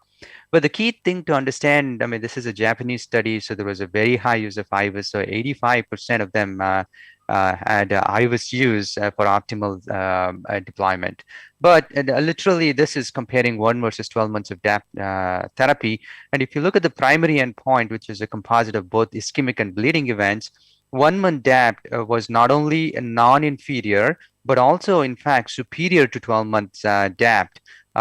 For reducing this primary composite endpoint. So a 36% reduction if you go just with a 1 month DAPT. And again, just to be clear, 1 month DAPT in this trial would mean that patients would be on aspirin and Plavix. At the end of 1 month, you stop clopidogrel and continue aspirin alone. So if you look at the components, if you look at the ischemic endpoints, there was no difference in ischemic endpoints within 1 or 12 months, which is always what we're concerned about when we do a short DAPT duration. But if you look at bleeding, there was, again, as we would have predicted, a significant decrease in bleeding with 1 month DAPT when compared to 12 month DAPT, a 74% reduction in bleeding. So let's also talk about the Science Short DAPT program. So this was presented by Roxana Madan as a late breaker at TCT. So some of these slides, and this is still not published, we'll be publishing this soon. But the Short DAPT program had 2 components to it. One was the Science 90 part of the trial, and the second one was the Science 28. In Science 90, this was a 3 months DAPT. In Science 28, it was a 1 month DAPT strategy. A total of around 3,600 patients were included in these trials. And of course, these are single arm trials, so these are not randomized trials. I was privileged to be part of the executive committee for this trial. And that's why I want to share some of the key results from this trial. So the key inclusion criteria was patients should have some high bleeding risk criteria. So you've seen all of the ones listed here, the predominant one being age 75 years or older, chronic oral anticoagulation therapy, CKD, anemia, if you have hematological disorders, major bleeding in the last 12 months, history of stroke. And angiographic criteria were successful PCI, use of a Zion stent, and you can see the target vessels and target lesions. Some of the key exclusion criteria were STEMI presentation, EF of less than 30%, or planned surgery within 1 to 3 months of PCI. And the other angiographic exclusion criteria were left main disease, saphenous vein graft intervention, instant restenosis, and chronic total occlusions. So this is kind of the design of the trial. So the patients were enrolled during index PCI and followed up.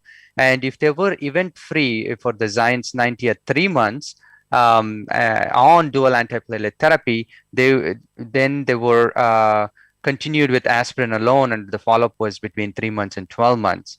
In the Science 28 arm, they were enrolled at baseline and dual antiplatelet therapy for 1 month. And if they were event-free at 1 month, the P2Y12 was stopped and continued with aspirin alone. And the primary endpoint was between 1 and 6 months after PCI.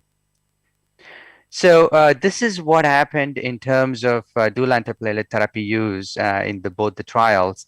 So in the Science 90, the plan was to stop P2Y12 at the end of 3 months. And as you can see here, it starts at 3 months. And the P2Y12 use after that was very low, only 5% had P2Y12 use. And in the Science 20, the plan was to stop P2Y12 at 1 month. Here again, at 1 month, you see that the green is P2Y12, very low use of P2Y12 after 1 month in this trial. So the primary endpoint was all-cause death or MI, and this was designed as non-inferiority for both Science 90 and 28. And this was based off of the control was historical control from the Zion studies. The key secondary endpoint was BARC 2 to 5 bleeding, and this was powered as for a superiority endpoint. And again, you see the comparators here. And one of the key secondary endpoint was also definite or probable stent thrombosis, but this was only for the Science 90 trial. So these are the results. This is for the Science 90. And if you look at the data between 3 and 12 months when patients are on aspirin alone, you see that for this death or MI, the rates of death or MI in the Science 90 was 5.4. The historical control were Science US, Science 5 US arm, it was 5.4, so no difference.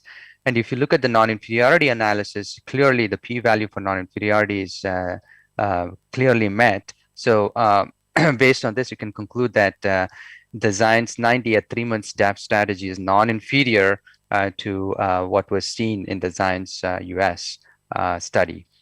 What about the Science 28, now taking it further and reducing DAPT duration to just 1 month? And again, looking at historical control, Science 28, the death or MI was 3.5%, and Science US was 4.3%. And again, this clearly met non-inferiority.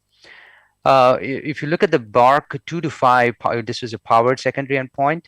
What we can see from these two, both for the Science 28 and Science 90, is there is numerically lower bleeding with the shorter DAPT duration, 5.1% or 7% for 3 months, 4.9%, 5.9% for the 1 month DAPT duration.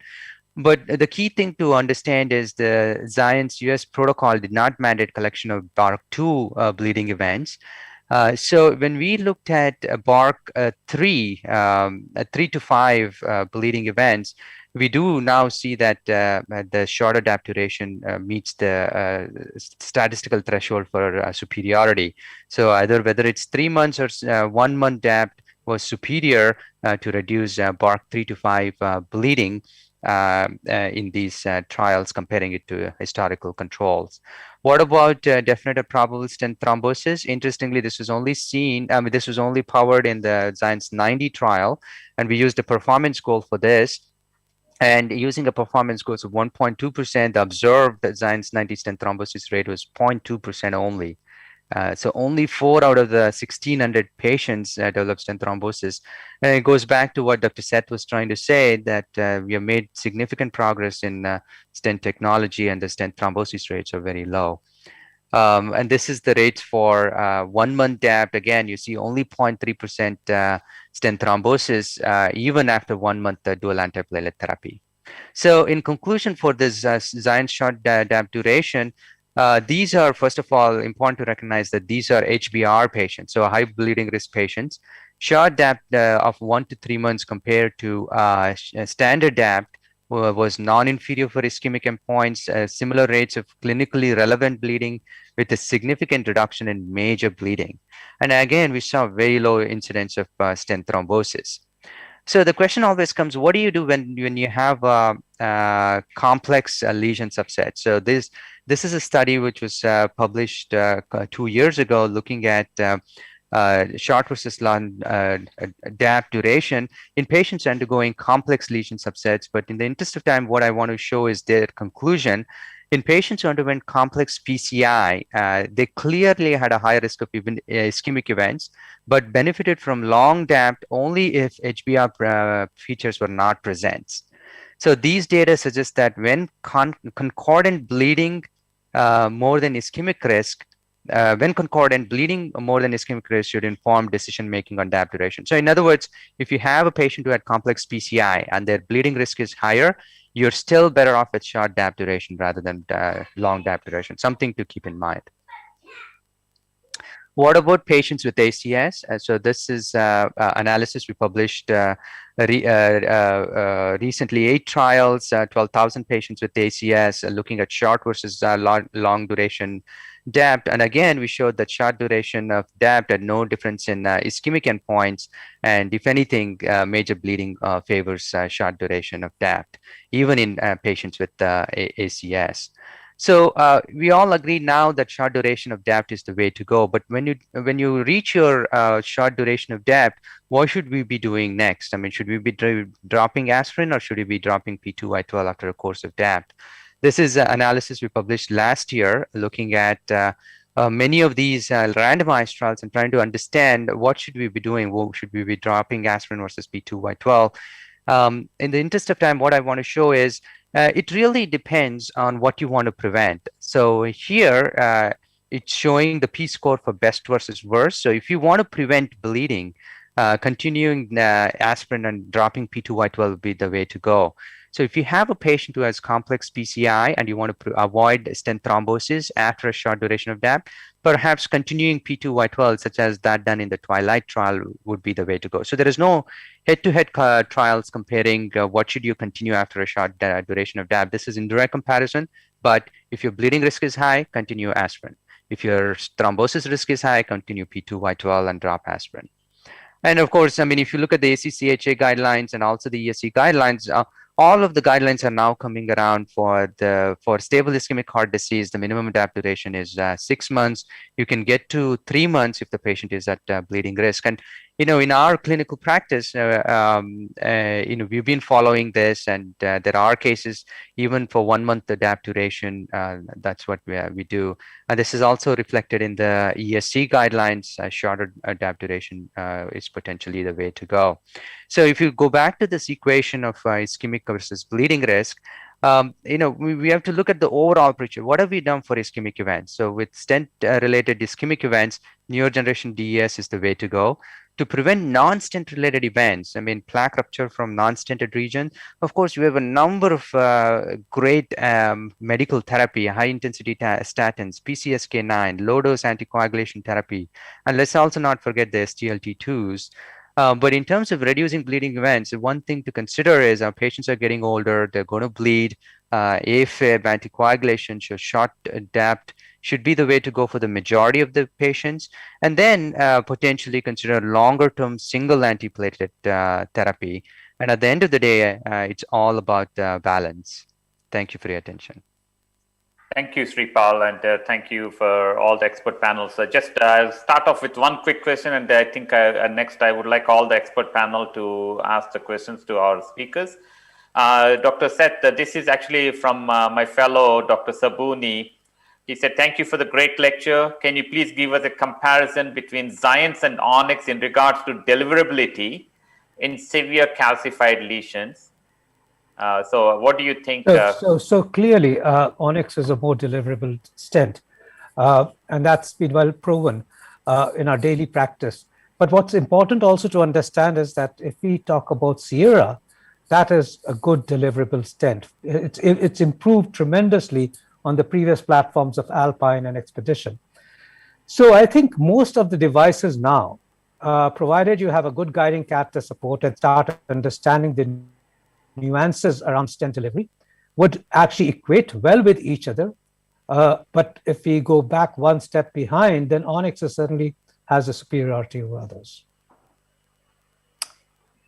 The next question was, how did this patient do on follow-up with regards to LV function and symptoms? This is by Dr. Sabharwal. Yeah, so this was approximately 3 weeks ago at the CHIP CTO live case. So we'll soon know in the next 2 to 3 months as to what his LV function does. But he did have viability. He had a PET scan prior to this procedure. So we actually expect his LV function to improve. Okay, so next I'll open to the panel. Sripal, your video is not on, and probably the questions will come to you now. Thank you. So, Dr. Seth, very fantastic presentation. One comment of yours about calcified lesion and choosing a stent having a 60 versus 18 micron versus radial strength. Yeah, so the radial strength is an important aspect, and I certainly tend to believe that Xience has a better radial strength than many of the other stents available to us at the moment. And certainly the thinner we get, we may be compromising some element of radial strength. And for complex lesions, while they may allow us to get to the side branches more easily, while they could allow deliverability and trackability in a better manner, the radial strength does get compromised with thinner struts. It's a trade-off that you've got to actually start understanding. And the thinner you get, the trade-off is going to happen. Similarly, longitudinal deformation again becomes a problem in such instances. Dr. Hiremat? Yeah, Dr. Sripal, when you have to choose at the end of 3 months or at the end of 1 month, which one goes off? Whether aspirin goes off or whether it's P2Y12 which goes off. Now, what would be your advice? I mean, you showed one slide where you could balance it out based on what you want to achieve. But it's very hard to decide a simple stent in the proximal LAD, if it clots off, I think it's still a disaster. So what would you sort of suggest? Where do we balance it out? Yeah, so I think that's a great question. I mean, again, there is no randomized head-to-head comparison to guide that decision process. And I think this is one of the key things that we have to individualize. So, if it is a complex lesion, bifurcation, a proximal LAD lesion, I rather continue P2Y12 for those patients and drop aspirin.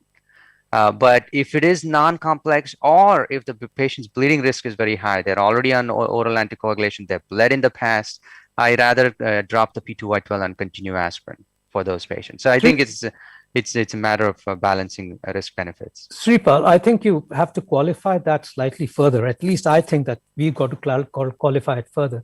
See, a P2Y12 inhibitor, I'd say you could continue new P2Y12 inhibitors rather than clopidogrel, because we're concerned, especially in India, that there is incredibly high rates of clopidogrel resistance. We actually do not understand the presence of CYP219 allele in the Indian population, which could be high. So the concerns revolve around that aspirin is more predictable as a single antiplatelet than clopidogrel, especially when you actually shorten the DAPT to a month or to 3 months. So I think that's an excellent point. So, I can tell you this, since Plavix has become generic in the US, we have seen a considerable variability.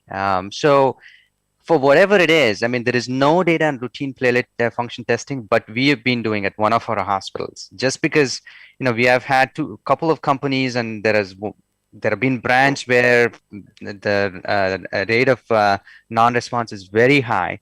And you're absolutely right. Before I drop aspirin for any reason, whether the patients are on triple therapy, etc., and they are on Plavix, clopidogrel, I absolutely make sure that the clopidogrel is working before we drop aspirin. Dr. Srinivas, any questions?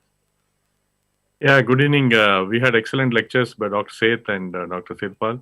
Actually, in fact, Seth remembers I requested him to deliver this talk in TCT, but somehow it couldn't happen then. We could hear him now, and obviously he highlighted some of the important aspects of how to select the stents.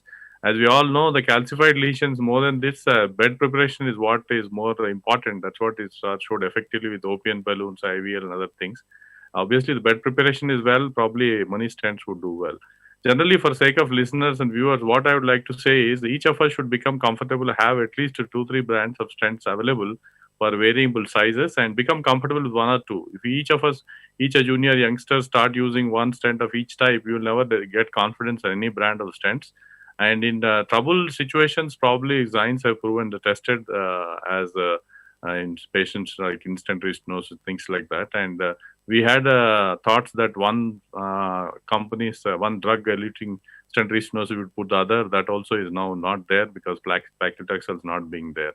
And one aspect, other thing which Dr. Seth, probably because of time constraints, he couldn't touch upon is another place where this Onyx and the Resolute platforms were preferred were the small vessel stents with the 2 mm stents and probably more trackability, and maybe they came before.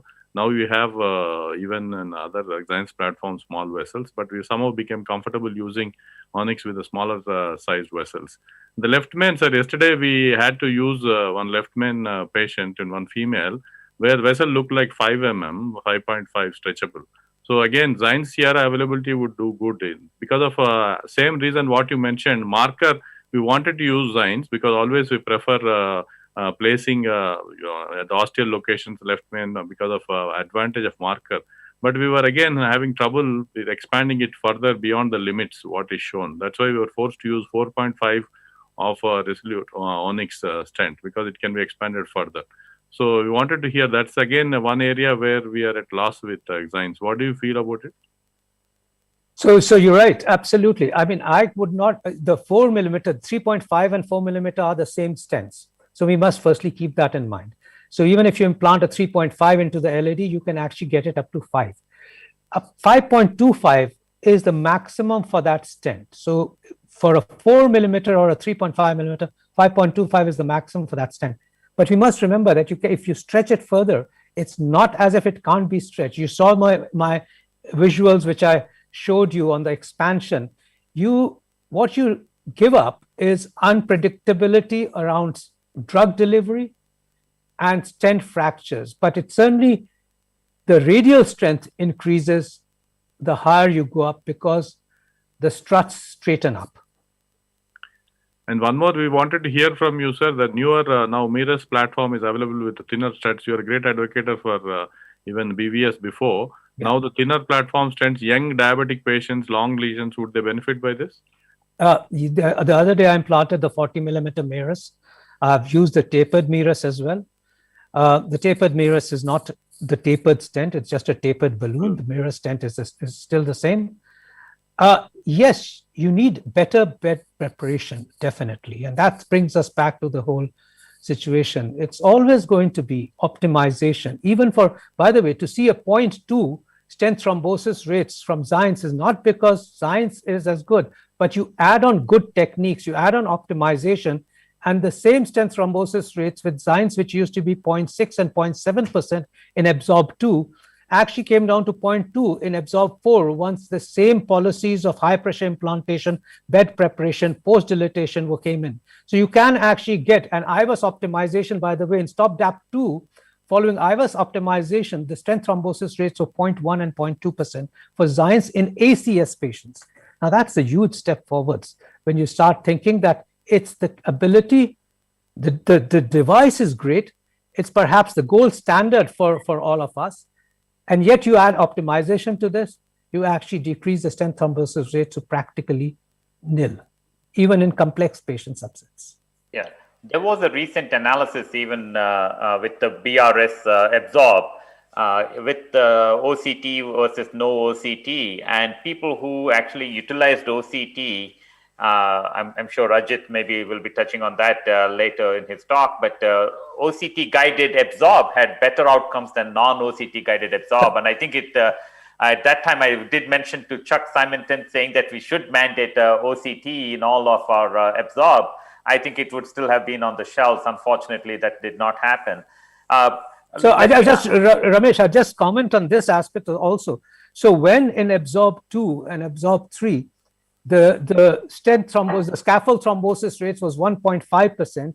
Zymes actually had a stent thrombosis rates of 0.7%. When optimization got added on, Absorb became 0.7% and Zymes became 0.2%. So the difference actually is not that Absorb was bad, but it was just with a very tough competitor of Zymes that we had to compare. You move back 5 years, and 1.5% was the acceptable stent thrombosis rates, by the way. Yeah, absolutely. One other point regarding the dual antiplatelet therapy, sir, what I wanted to highlight is we are somehow comfortable continuing a more potent antiplatelet agent as a single antiplatelet rather than continuing only aspirin. We become a little uncomfortable in putting patients only on aspirin because always worried in complex cases of stent thrombosis. Other point which is very useful for selection of this single antiplatelet is what is the status of disease in the other vessels and what is the clinical scenario in which we are dealing with. Obviously, a patient has ACS, even in graft post-bypass, it is found to be beneficial to dual antiplatelet. That we need to keep in mind. And what is the status of other vessels, whether all of the complete revascularization is done also might matter in a patient, whether it's continuing only on single or dual antiplatelet therapy. That also we should keep in mind when selecting dual. Seth, other thing, sir, is selection criteria. You have any preference for HBR patients now? Because HBR started with Onyx and later Zymes also it came with 1 month data. I think, you know, this is going to be, if you optimize the stent, even in complex patients with high bleeding risk, most of the current generation, and I say that for Zymes, I did say that for Onyx, and I also perhaps say that for the Boston Scientific, that we and it's possible, that's also possible for BioMine, that if you optimize them, you can get it down to 1 month. But we remember that's not the norm. We must remember that's for high bleeding risk. That data has not been compared. It's not a comparison. It's a high bleeding risk patients, because if you recall, the Zymes data has shown great results, but if you look at the Onyx data of in high bleeding risk, the Onyx 1 study, you're talking about stent thrombosis rates of 1.5%. And so it's the bleeding risk versus the stent thrombosis risk, and it's not the direction to take. It is not 6 months DAPT versus 1 month DAPT. I must remind you of that. The trial is not for duration of DAPT. The trial is for bleeding risk, of balancing bleeding risk versus thrombotic risk. Do you think we have reached a state platform of and Sripal, if you're there, would you just clarify that for people, that the short duration trials are not trials for duration of therapy, they try for balancing bleeding risk versus thrombotic risk. Yeah, absolutely. So I think that's the critical point, because, you know, any of these short duration DAP trials, I mean, they have to be powered for something, and it's easier to do it. And of course, scientifically logical to do it in the HBR patients rather than regular patients. So I think it's very critically important. And, just to extension of what you just said, what we have also been doing, so there are patients who come in with aspirin allergy. So nowadays, what we do is, I don't even bother doing an aspirin desensitization, because more and more data suggests aspirin may not be as important in the whole process. So we do potent antiplatelet, prasugrel, ticagrelor on these patients, IVUS guided optimization, make sure that your stent is very well optimized. We have a bunch of those patients, they do pretty well with just single platelet therapy. Sripal, you are... Sripal, sir, 1 minute. Sripal, you are involved in a lot of new research. What are your thoughts? You have reached a platform for the best results for the stents, or what is the new thought process happening to improve the stent outcomes further? Yeah, so what we've noticed is, so the big debate was, we had 80 micron thickness struts. Can we get better with the lower? And we have shown at least that getting to 60, you can get some additional benefit. The absolute reduction is lower, but clearly we are seeing trend in the right direction. I don't think you'll get any more benefit by becoming even more thinner. But so now I think the time is just to make sure number of studies have clearly shown IVUS intravascular guided optimization is the way to go. So a combination of imaging guided and physiology guided optimization is likely will drive those event rates even further down. Thank you. Sripal, your last and brief comment about the practical application of dual antiplatelet therapy in the case which Dr. Seth has presented about a highest technical skill was demonstrated by Dr. Seth in doing triple vessel disease with the Impella support. How to proceed for dual antiplatelet therapy when we have put various DES and also a graft stent in the proximal LAD? Yeah, so that case I think is very complex, and I think there was beautiful results. I'm sure the patient's EF is going to improve, but that would be one of the patients that I would not think of short DAPT. Try to continue, given the fact that there is a covered stent in the proximal part. Try to keep your DAPT duration as long as possible. Absolutely. Anil, any last comments before we close the session? How do you bring in the results of the COMPASS trial and extrapolate residual thrombin generation, especially when you have used a complex device like a covered stent graft in the proximal LAD? How would you factor that in comparison to continuing potent antiplatelets? So are you Anil, are you asking me? I thought I would get Sripal's comments because he alluded to, you're free to comment, sir, but he alluded to the COMPASS trial also, and it's very confusing for most people, because you can keep splitting hair and keep splitting data. Or what do you prescribe? Do you prescribe a potent antiplatelet? Do you prescribe a potent antiplatelet with a 2.5 BD or rivaroxaban? Do you prescribe? Do you go off with the aspirin? I don't know why we are continuing to insist on DAPT once the value of aspirin has been shown to be rather limited. We have to actually take a step back and change our mindset. All of us appear to have a fixed mindset insofar as DAPT is concerned. Yeah, no, absolutely. I think more and more data suggests that aspirin is likely only causing bleeding and nothing more. So I think, and at the end of the day, the way I see the whole field moving forward is short DAPT for most patients. And beyond that, you have to individualize. For example, Dr. Seth's case is a prime example. There's absolutely no data with covered stents. So I would keep long dual antiplatelet for that patient, use potent antiplatelet for that particular patient.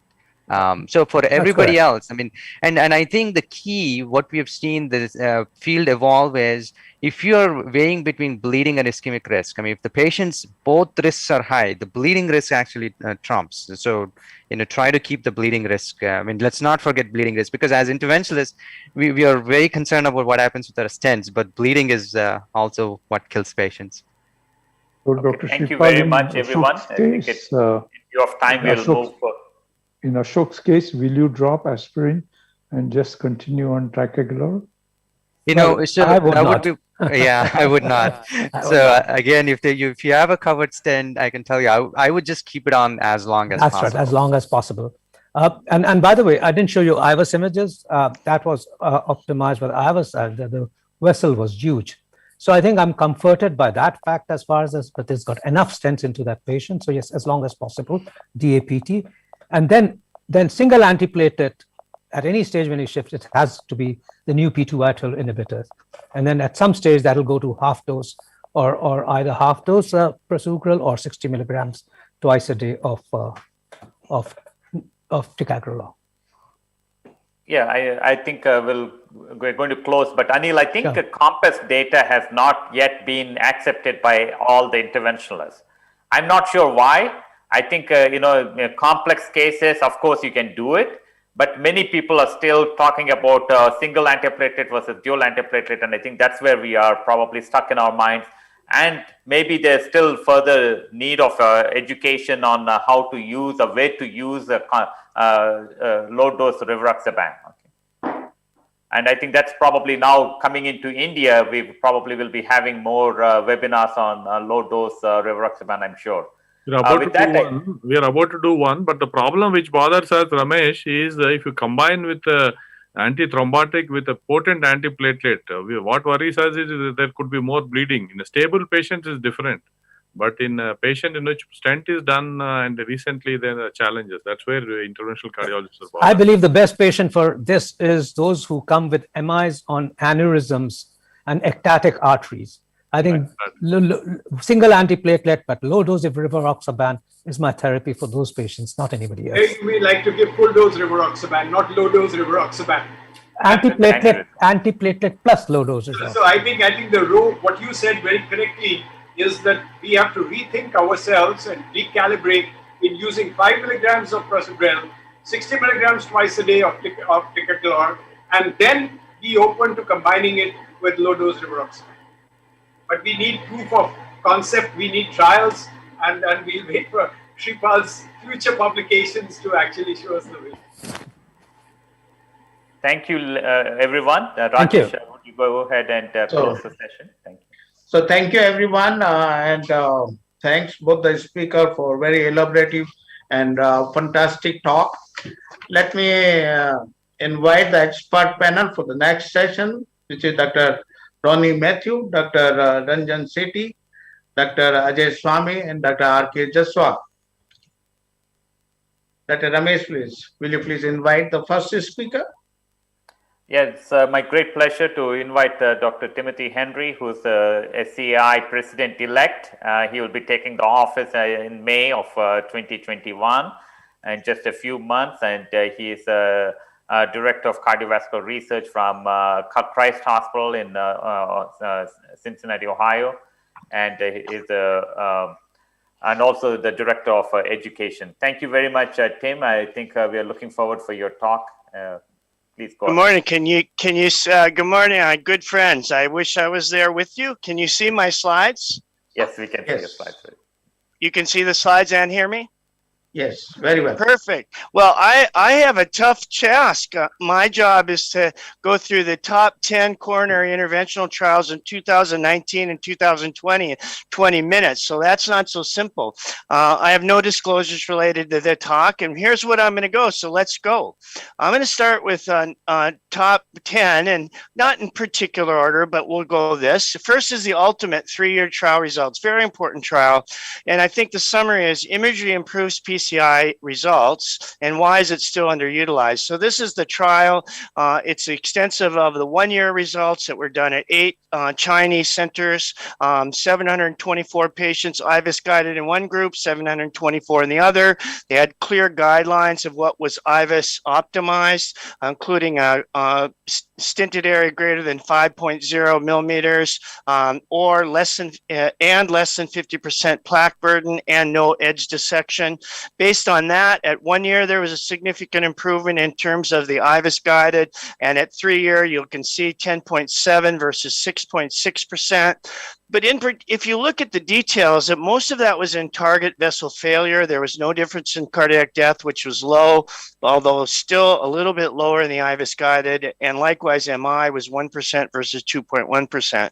So most of the benefit is in target vessel failure, but clearly consistent data that shows IVUS guided makes a difference.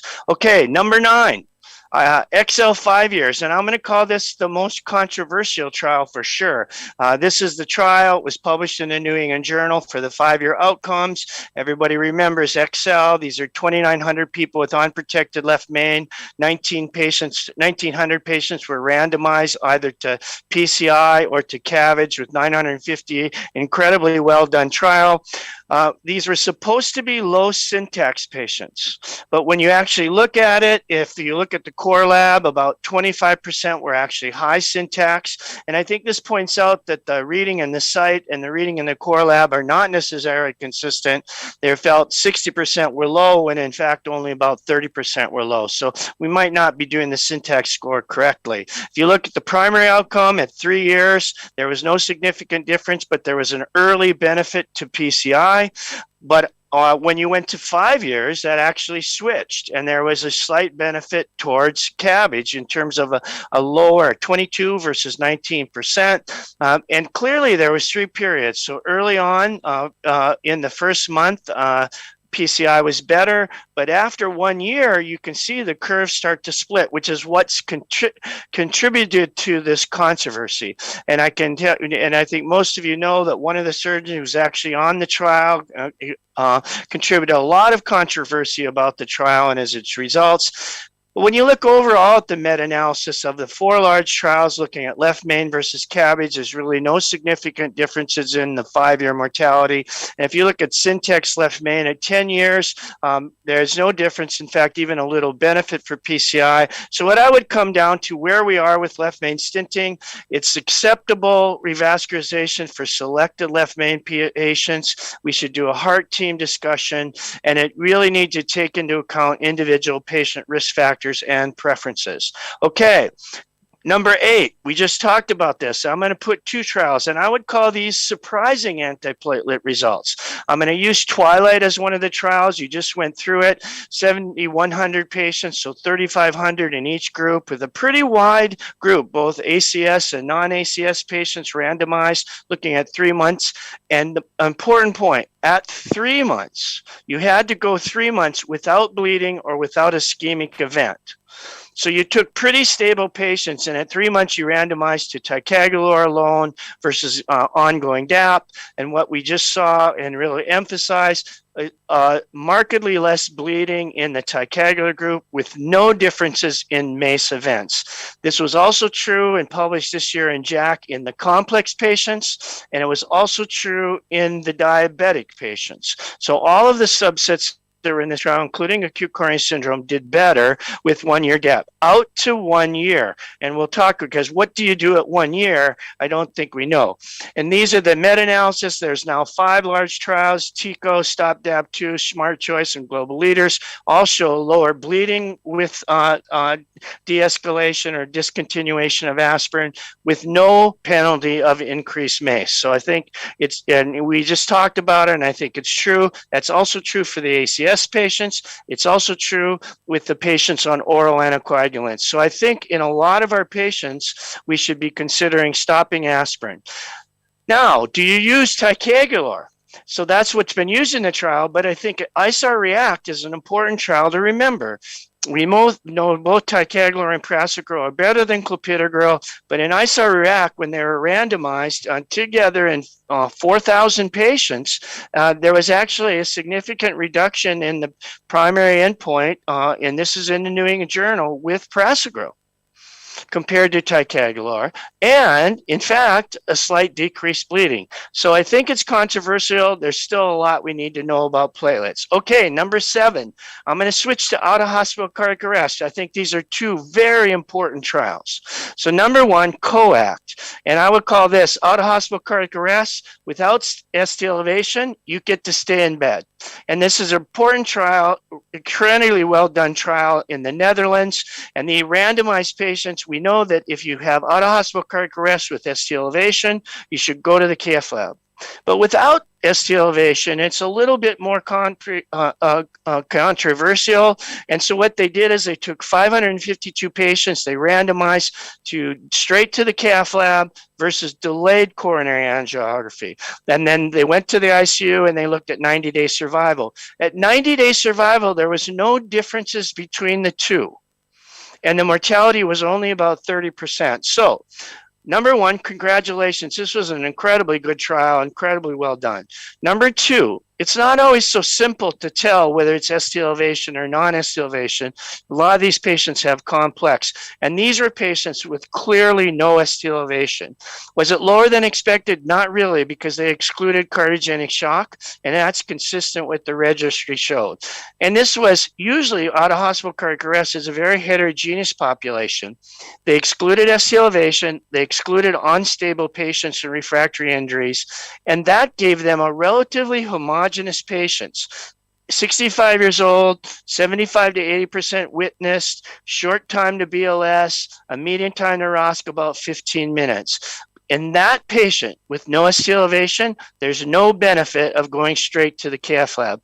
And there was potential harm because it took longer to hypothermia. So I think this is a very important trial for us because this comes up all the time. Next trial, also out-of-hospital cardiac arrest, but these are the patients with no ROSC. And this is a very tantalizing trial. And now this, I think, is, should we get out of bed for this patient? So this is interesting. It was published in Lancet and presented at the American Heart Association. And these are patients with ongoing cardiac arrest and no ROSC. Think about it. Now, these are patients who you would let die. So very high risk. There had been a pilot trial done at University of Minnesota that showed almost 50% of them would survive if you do ECMO with early cardiac catheterization. So this is what they did. It was an NIH-sponsored trial that they randomized patients, either early ECMO plus cardiac cath versus just standard CPR. The trial stopped early with only 30 patients randomized, so there's only 15 in each group. But this is the outcome. Basically, with no ECMO, 100% mortality by 100 days, with close to 50% mortality in the ECMO group. So very selected group of people, but also not only did they survive, but they had good neurologic status.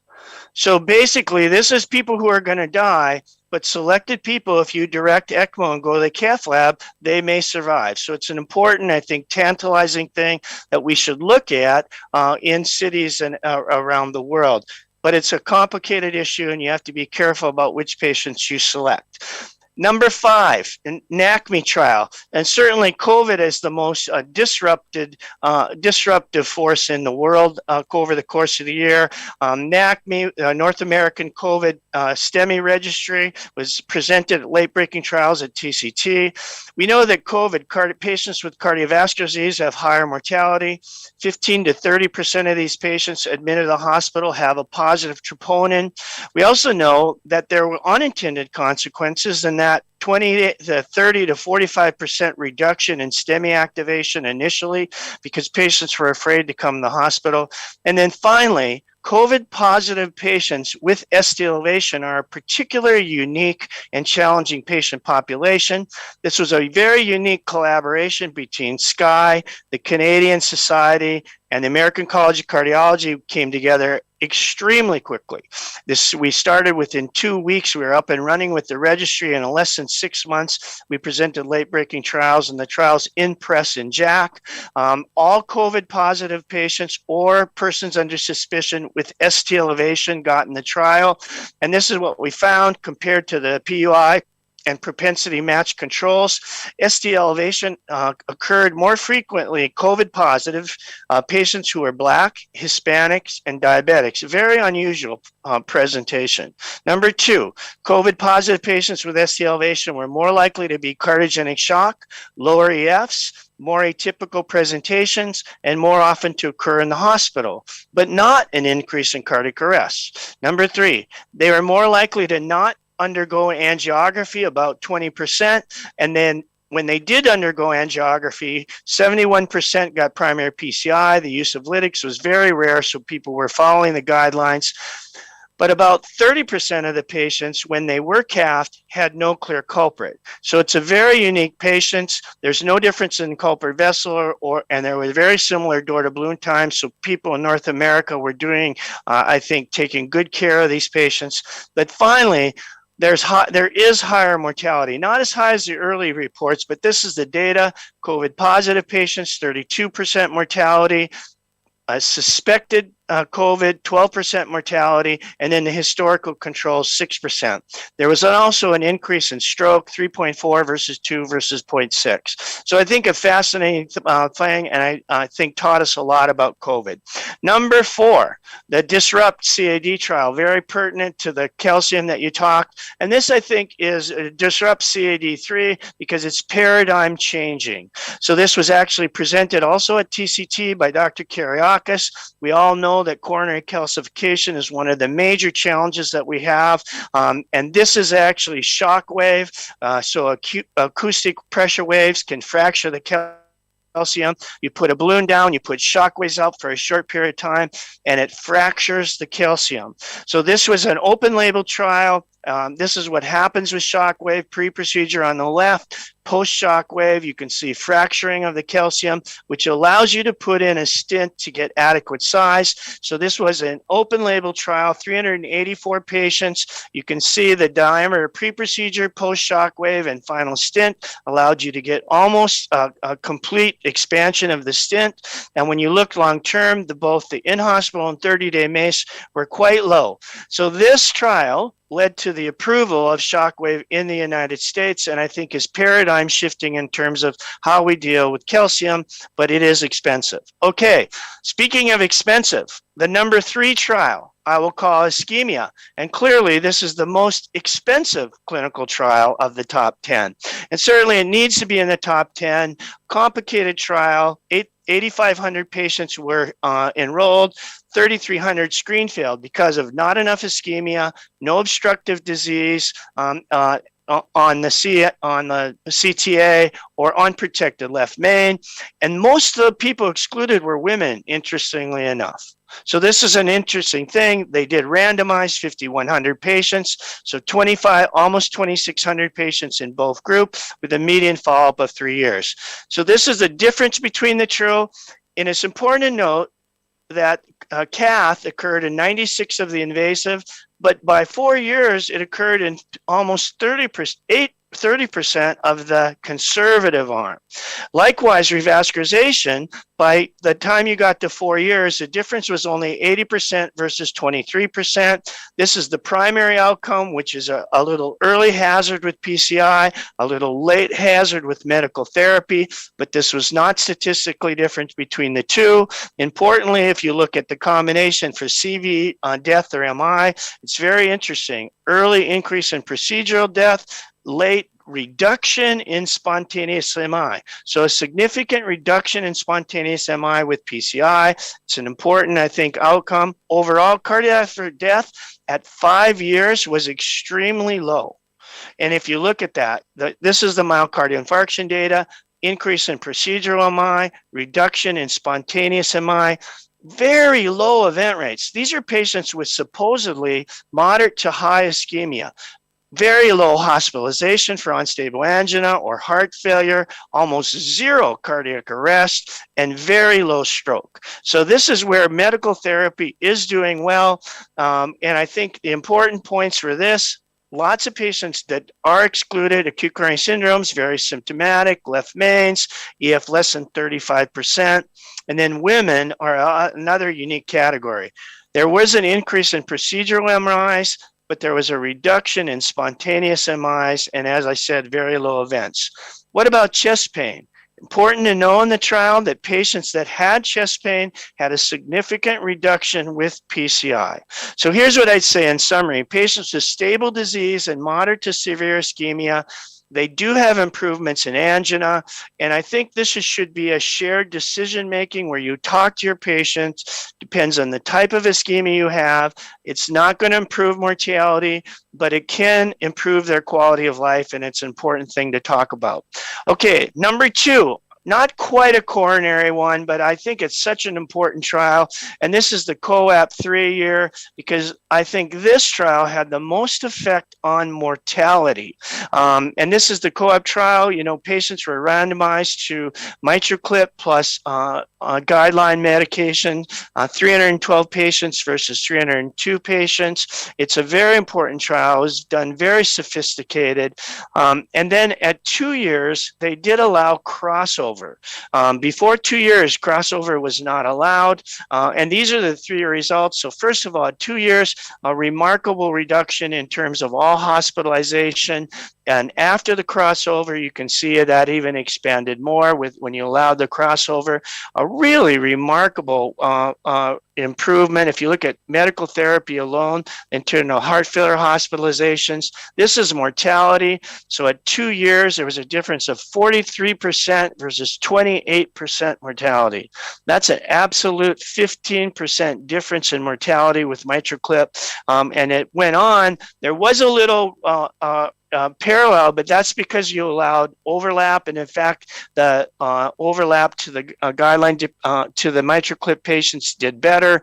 Overall, there was also a reduction, not just death and not hospitalizations, but a reduction in the need for LVAD or heart transplantation. So this is a very important trial, and I think these are patients that who have 3 to 4 plus mitral regurgitation, and despite guideline-based therapy, MitraClip makes a clear difference.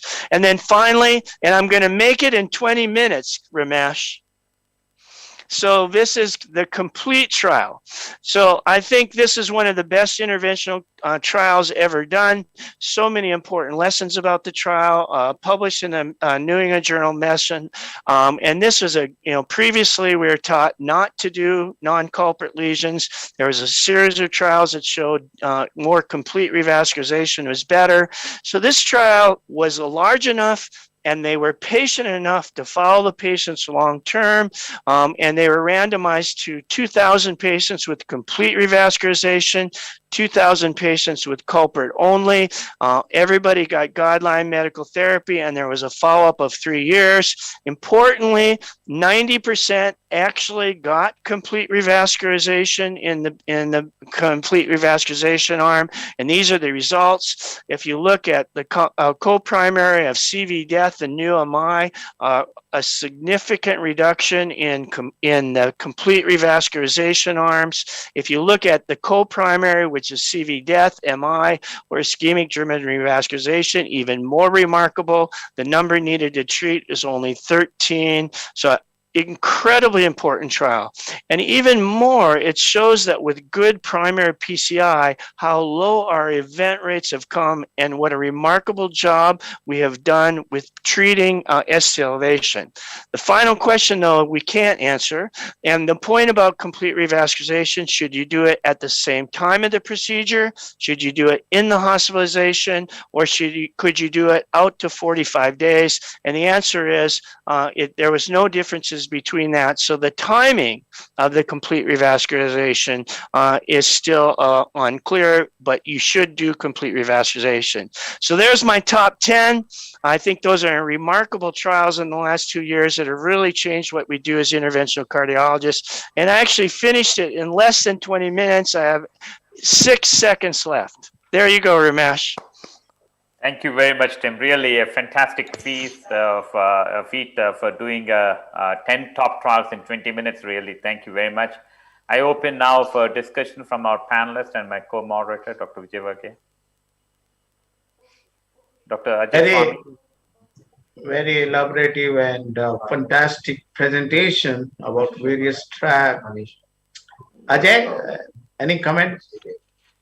Good evening, Dr. Rajesh, Dr. Ramesh, Dr. Ajit, Dr. Tim, really fantastic. We were struggling to keep up. I don't know how you managed to condense it in 20 minutes. First of all, my compliments, is beautifully done. I mean, all the trials, I think they've given us very, very good points. And I completely agree that ischemia is the one that actually stands out because I think that's impacted practice across the world.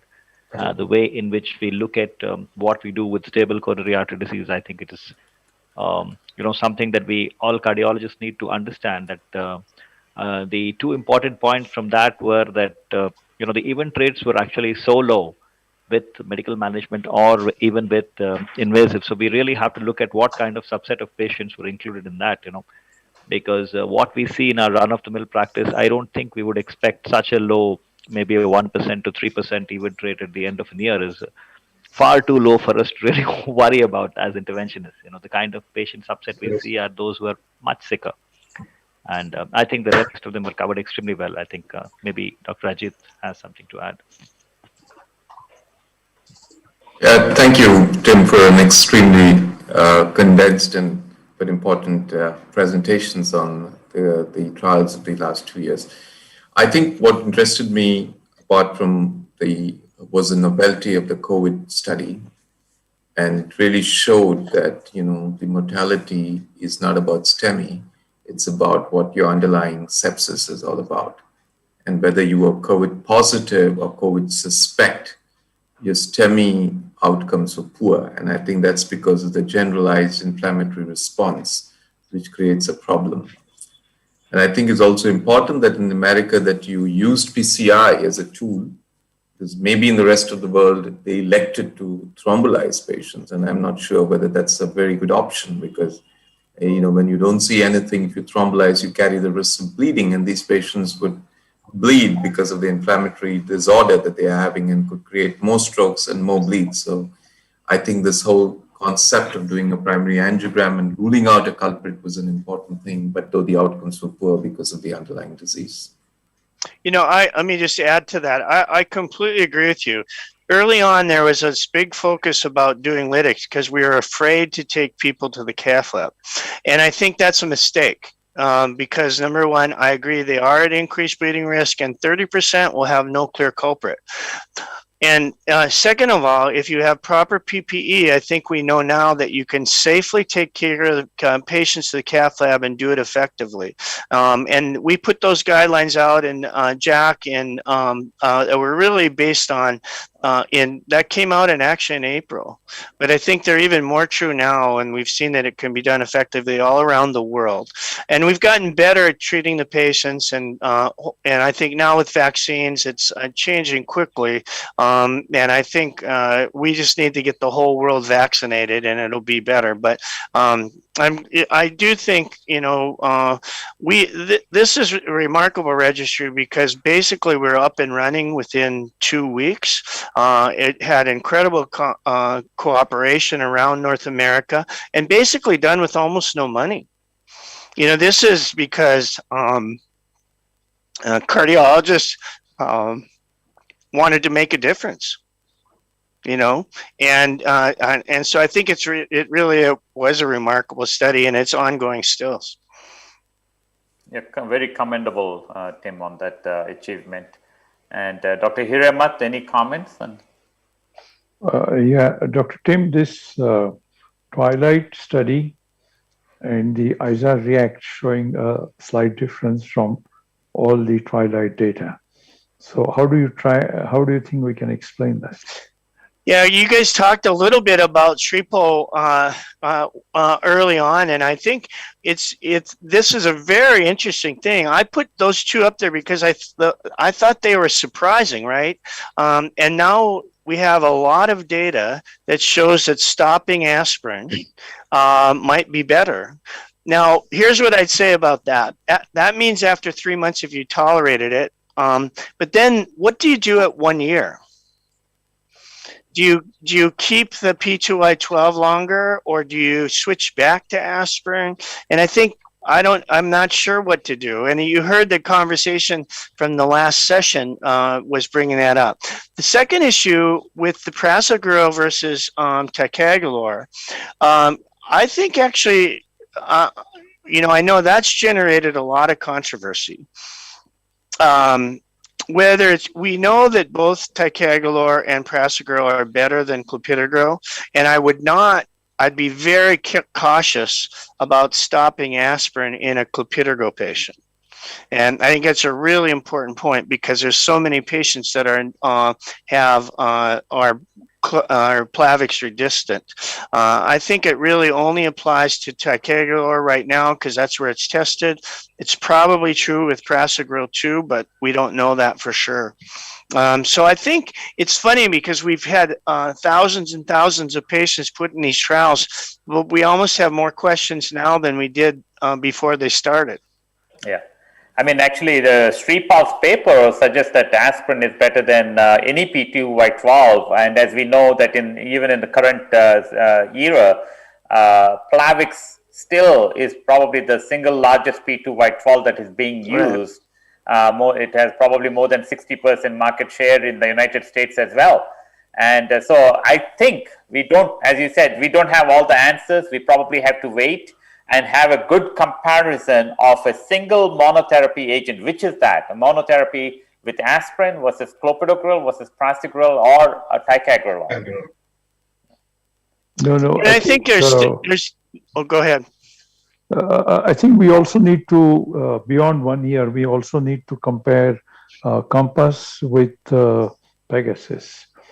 Because clearly one is pushing antiplatelets to 3 years, while we know Compass using only 75 aspirin with 2.5 twice of the rivaroxaban.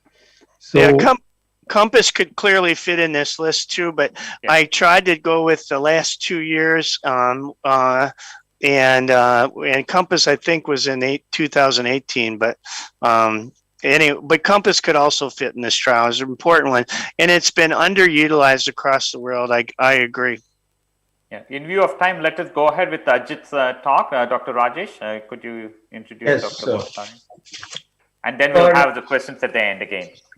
Let me invite Dr. Ajit Mulasari. Dr. Ajit is the Director of Department of Cardiology, Madras Medical Mission for last 12 years. He had 35 years of experience in the field of intervention cardiology. He has been a faculty at least in various national and international meetings.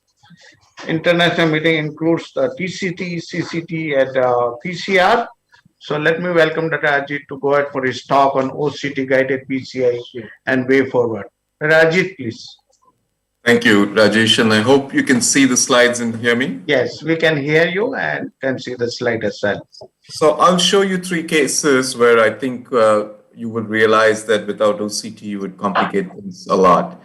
First, before we go on to a consensus, as there's no absolute data with this as of now. So this is a young guy, typically in India, 25% of our patients do that. 26-year-old smoker presented to the ER with chest discomfort for an hour, anterior wall MI, LAD territory, regional wall, a clopidogrel and aspirin taken up for a primary PCI to the Cath lab.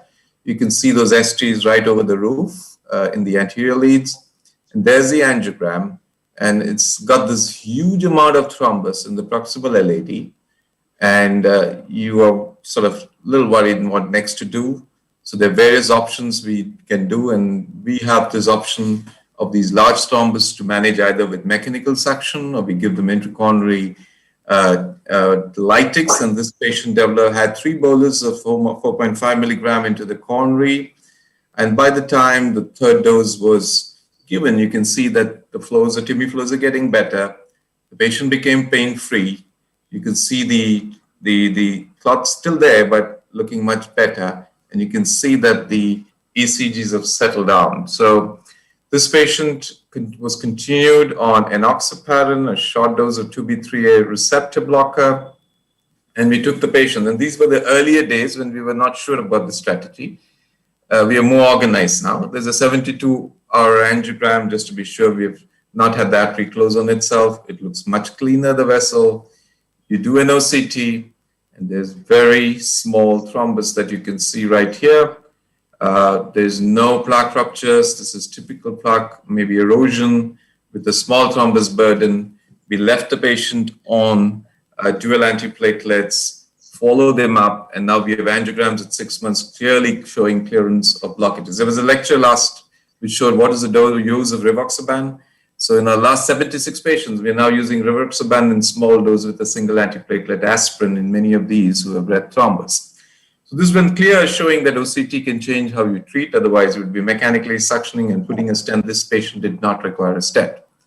Second is a calcification patient, 62 years old male, diabetic, hypertensive, post-op CABG status, patent lemur to the LAD, occluded vein to the right, moderate LV dysfunction, planning an RCA angioplasty. And you can see severely calcified, multiple calcific lesions, possible nodules in the right. So straight away, cross with a 1.5 burr, rotablated to get a passage done. And you can see the OCT now showing multiple calcific areas, but you can see bad nodules which have not been really debulked. And if you now go and put the stent in these patients, you're going to get into serious trouble.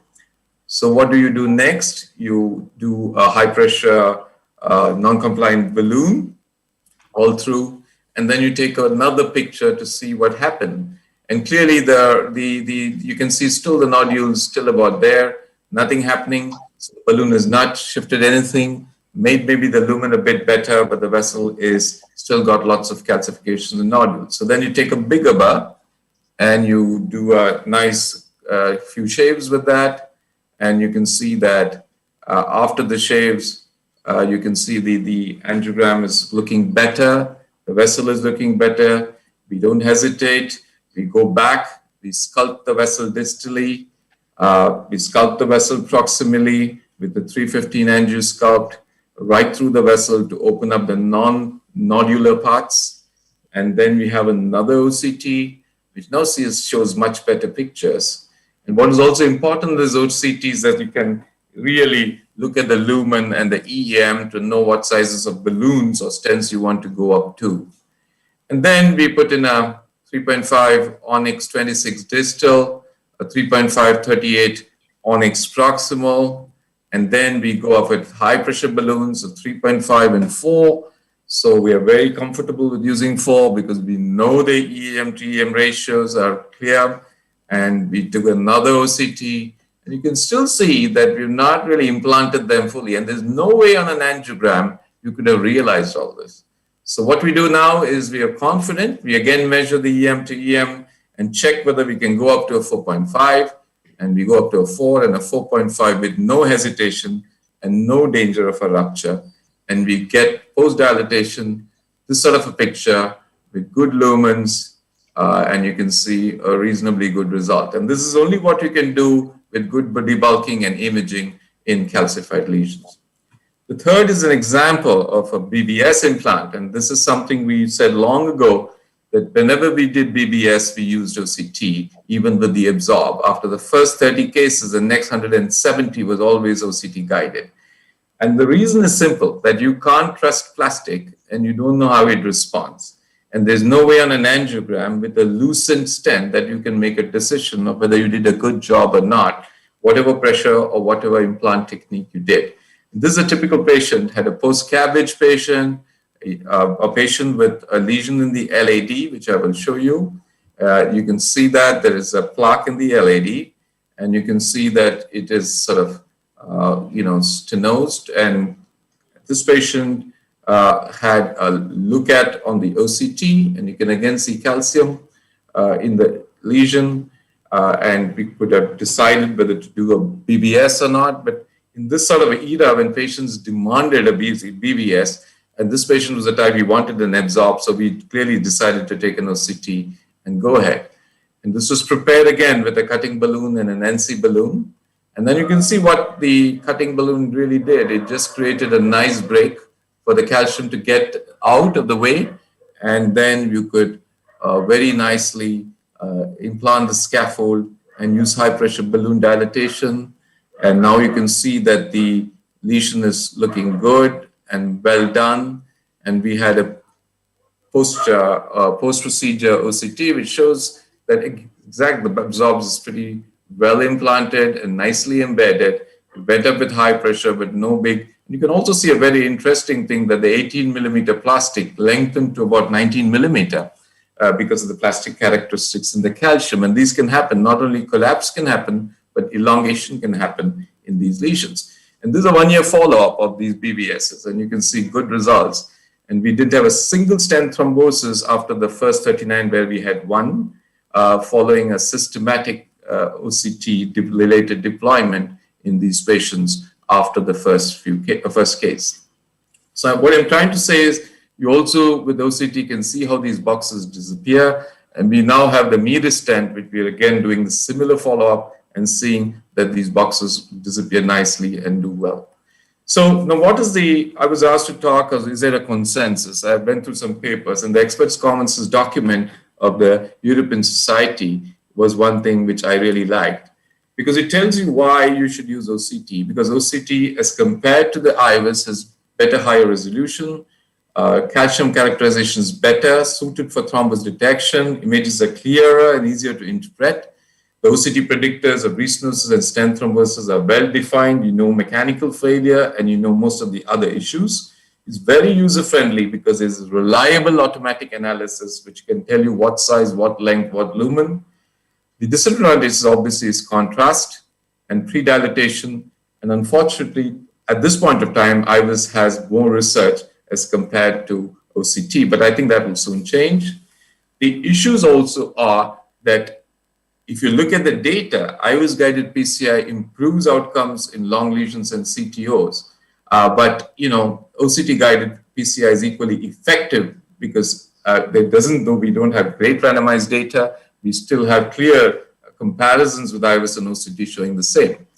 I think with left main, you need imaging, and without that, you should not do it. And non-hostile left mains, OCT should be done. There's a strong evidence in complex lesion morphology, especially with the ACS, where the thrombus is well characterized in an OCT, that we should do it under OCT guidance, though there may be less benefit in simpler lesions. I think its user-friendliness and automatic analysis makes things easy for us to decide, and we can use the mechanisms of documented stent failure. I think another area, as I showed you in the second case, is calcium. And OCT will tell you the thickness, the arc, which is obviously related to under expansion. When you do your debulking, you'll see your calcium fractures, especially with a large 180 calcium pool and with calcified nodules. You need to have debulking strategies like a rotablator or an IVL to get your plaque modified, and I think it's very important. As far as the lipid necrotic pool in an ACS patients or a high lipid content, unfortunately, though we see it on an OCT, we have no way to predict whether there will be no reflow or not, but clinically, I would be careful in these patients with no reflow.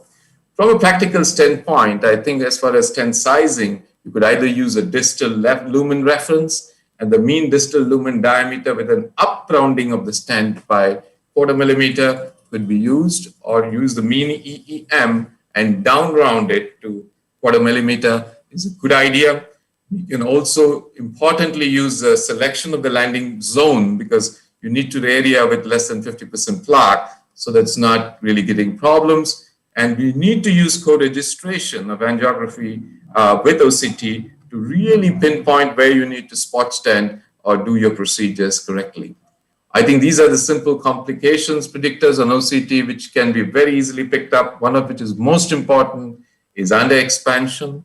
Malapposition is only more related to late and very late stent thrombosis. I don't think any of us would do a bifurcation today without imaging, and especially an OCT. I think edge dissections which are large, which are more than 60 degrees with more than big plaques, should be fixed. We should also look for large protrusions and hematomas, which can create problems for patients. I think this is a very simple cartoon. We all know it, how to implant your stents and how to do them right so that you get the best outcomes. I think that in the end of the day, you need to have more than 80% MSAs divided by the average lumen area. We were part of the Illumin 4, where we pushed it more to 90%. And the MSAs by OCT is more than 4.5 in non-left main lesions. As I told you, left stent malapposition is a cause of late and very late thrombosis. So I think we should try to fix it if it's large. Tissue prolapse, again, which is large, needs to be fixed. Large dissections needs to be fixed.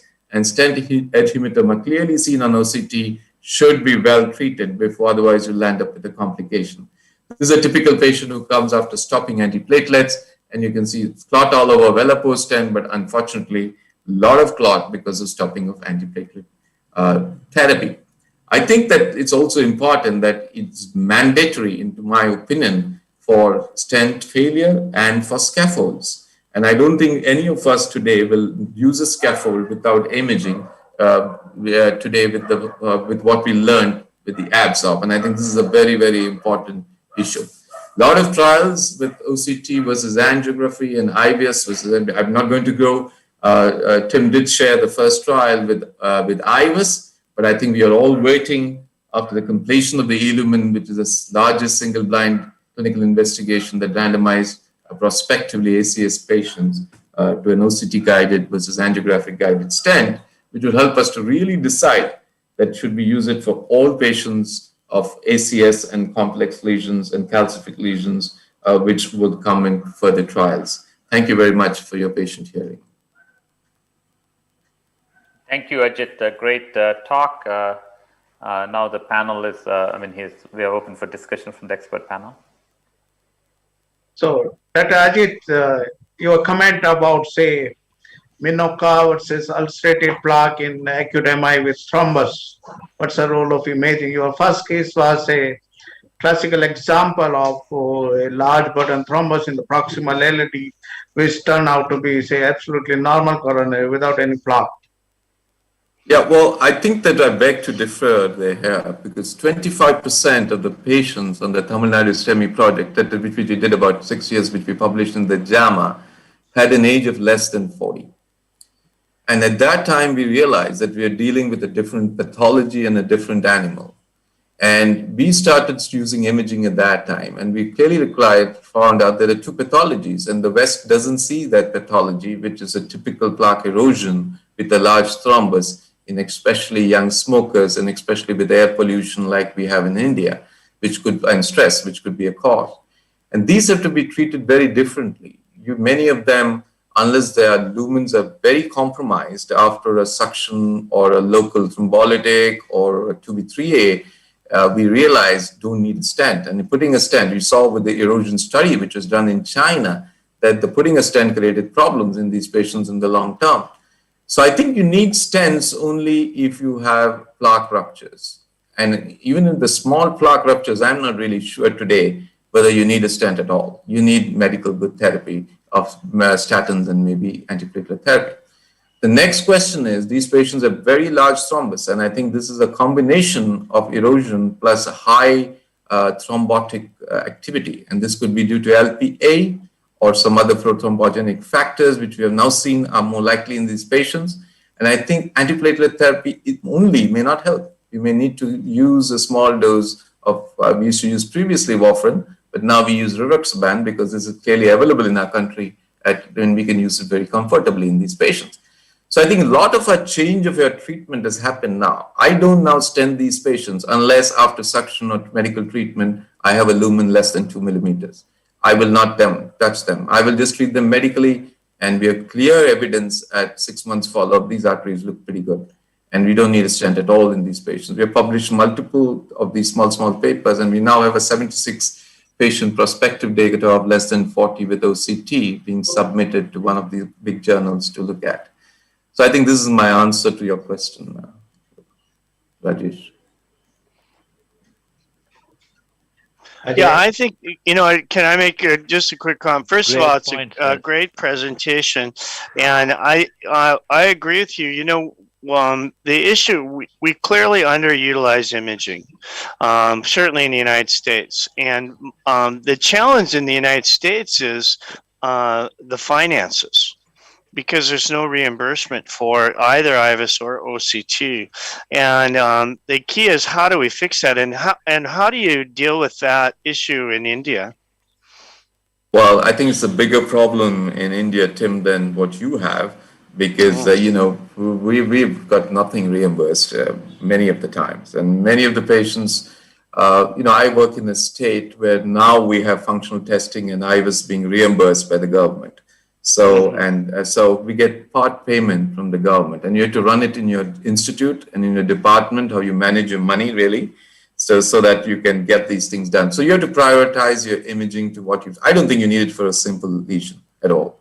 But if I've got lots of calcium, I've got a young ACS, I've got a stent failure, or I'm going to use a BBS, I'm going to use imaging, and I will use OCT for certain conditions and IBIS for maybe a left main sort of a scenario, which is non-osteal. So I think that we need to prioritize. That's it. I completely agree with you on complex disease. I'm still maybe only about 10%, and it's clearly, and that's pretty common around in the United States. It's not that we don't believe the data; it's the reality of reimbursement and the costs. And I think so. For left main for sure, frequently in bifurcations. Your point about the different causes in STEMI, I think, is a really important one. And that's also true in young women, for example, right? That erosion is more common, spontaneous coronary dissection is more common, and OCT can play a key role for that. So it's a beautiful presentation. Thank you, Tim. I think that this is something myself and my colleague Vijay have evolved over the last and learned over the last 7 to 8 years. And I think many of my Indian colleagues do the same, And, this intracoronary light take, which stopped in the US because of some increased incidence of VF in those patients, is still quite used in large thrombus burden, because I am very hesitant to put a stent. If there's a large thrombus, you're going to push all that stuff down and create no reflow and fire the myocardium. So I think that it's very important that you hold your gun back and really do what medical therapy can achieve very nicely. Great points, Dr. Ajit. Only two little things I might add. It's really fascinating to hear you always. The only thing is that we back off in the lab after we achieve TIMI-3 flow wherever possible.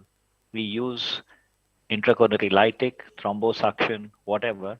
And our practice is to bring the patient back for an imaging if you feel that there's any problem as far as the stability is concerned. We don't do the imaging immediately. Two reasons. Number one, the additional contrast and the additional risk, and you always get better images maybe 4 to 5 days down the line. In fact, our last 24 primaries, we've enrolled them in a trial, and in 6 of them, we had to go back in and do something. But in the rest, we completely agree with you. It's amazing how much agreement there is across the world. I was reading an article of 50 interventionists from Netherlands. The senior most 50 were given different situations in which they was used OCT. The only 4 situations in which all of them marked that it would be a definite indication were left main bifurcation, stent failure, heavily calcified lesions, and complex lesions. And in our lab, we have one more. Any patient in whom we don't know what's happening, you go ahead and use the OCT.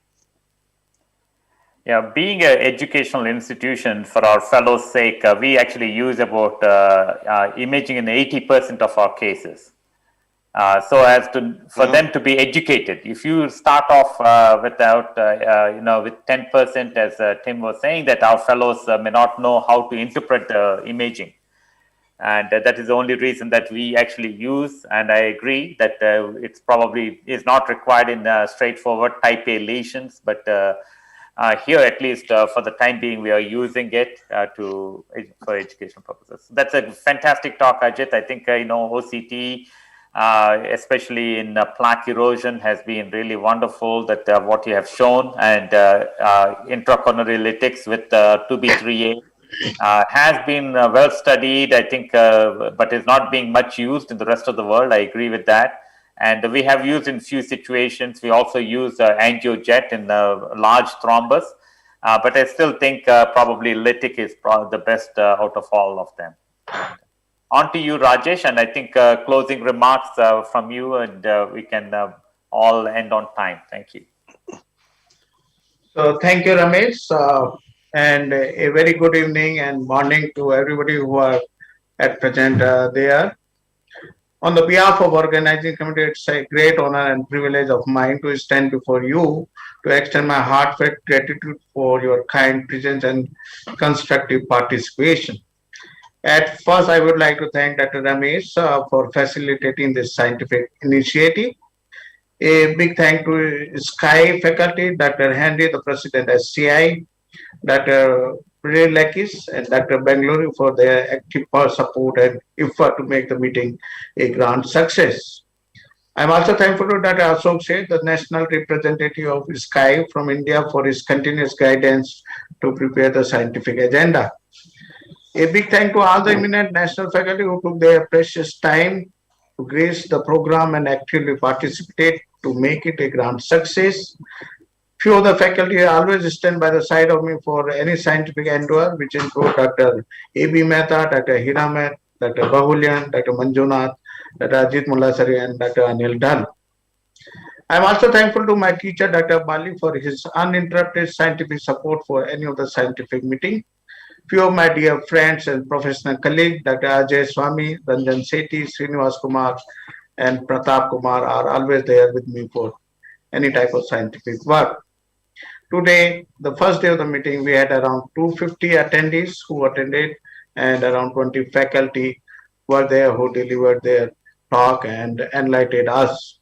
I request you all to kindly join us again tomorrow morning at 11 a.m. for 3 hours virtual meeting, which will again be including certain topic related to the complex coronary intervention, its imaging and case-based discussion. Thank you all and good night, good day. Thank you. Bye-bye. Thank you, everyone. Bye-bye. Bye. Bye. Thanks, Dr. Rajesh. Thanks, Dr. Ramesh. Nice to see you, Dr. Rajesh. Bye. Bye. Bye.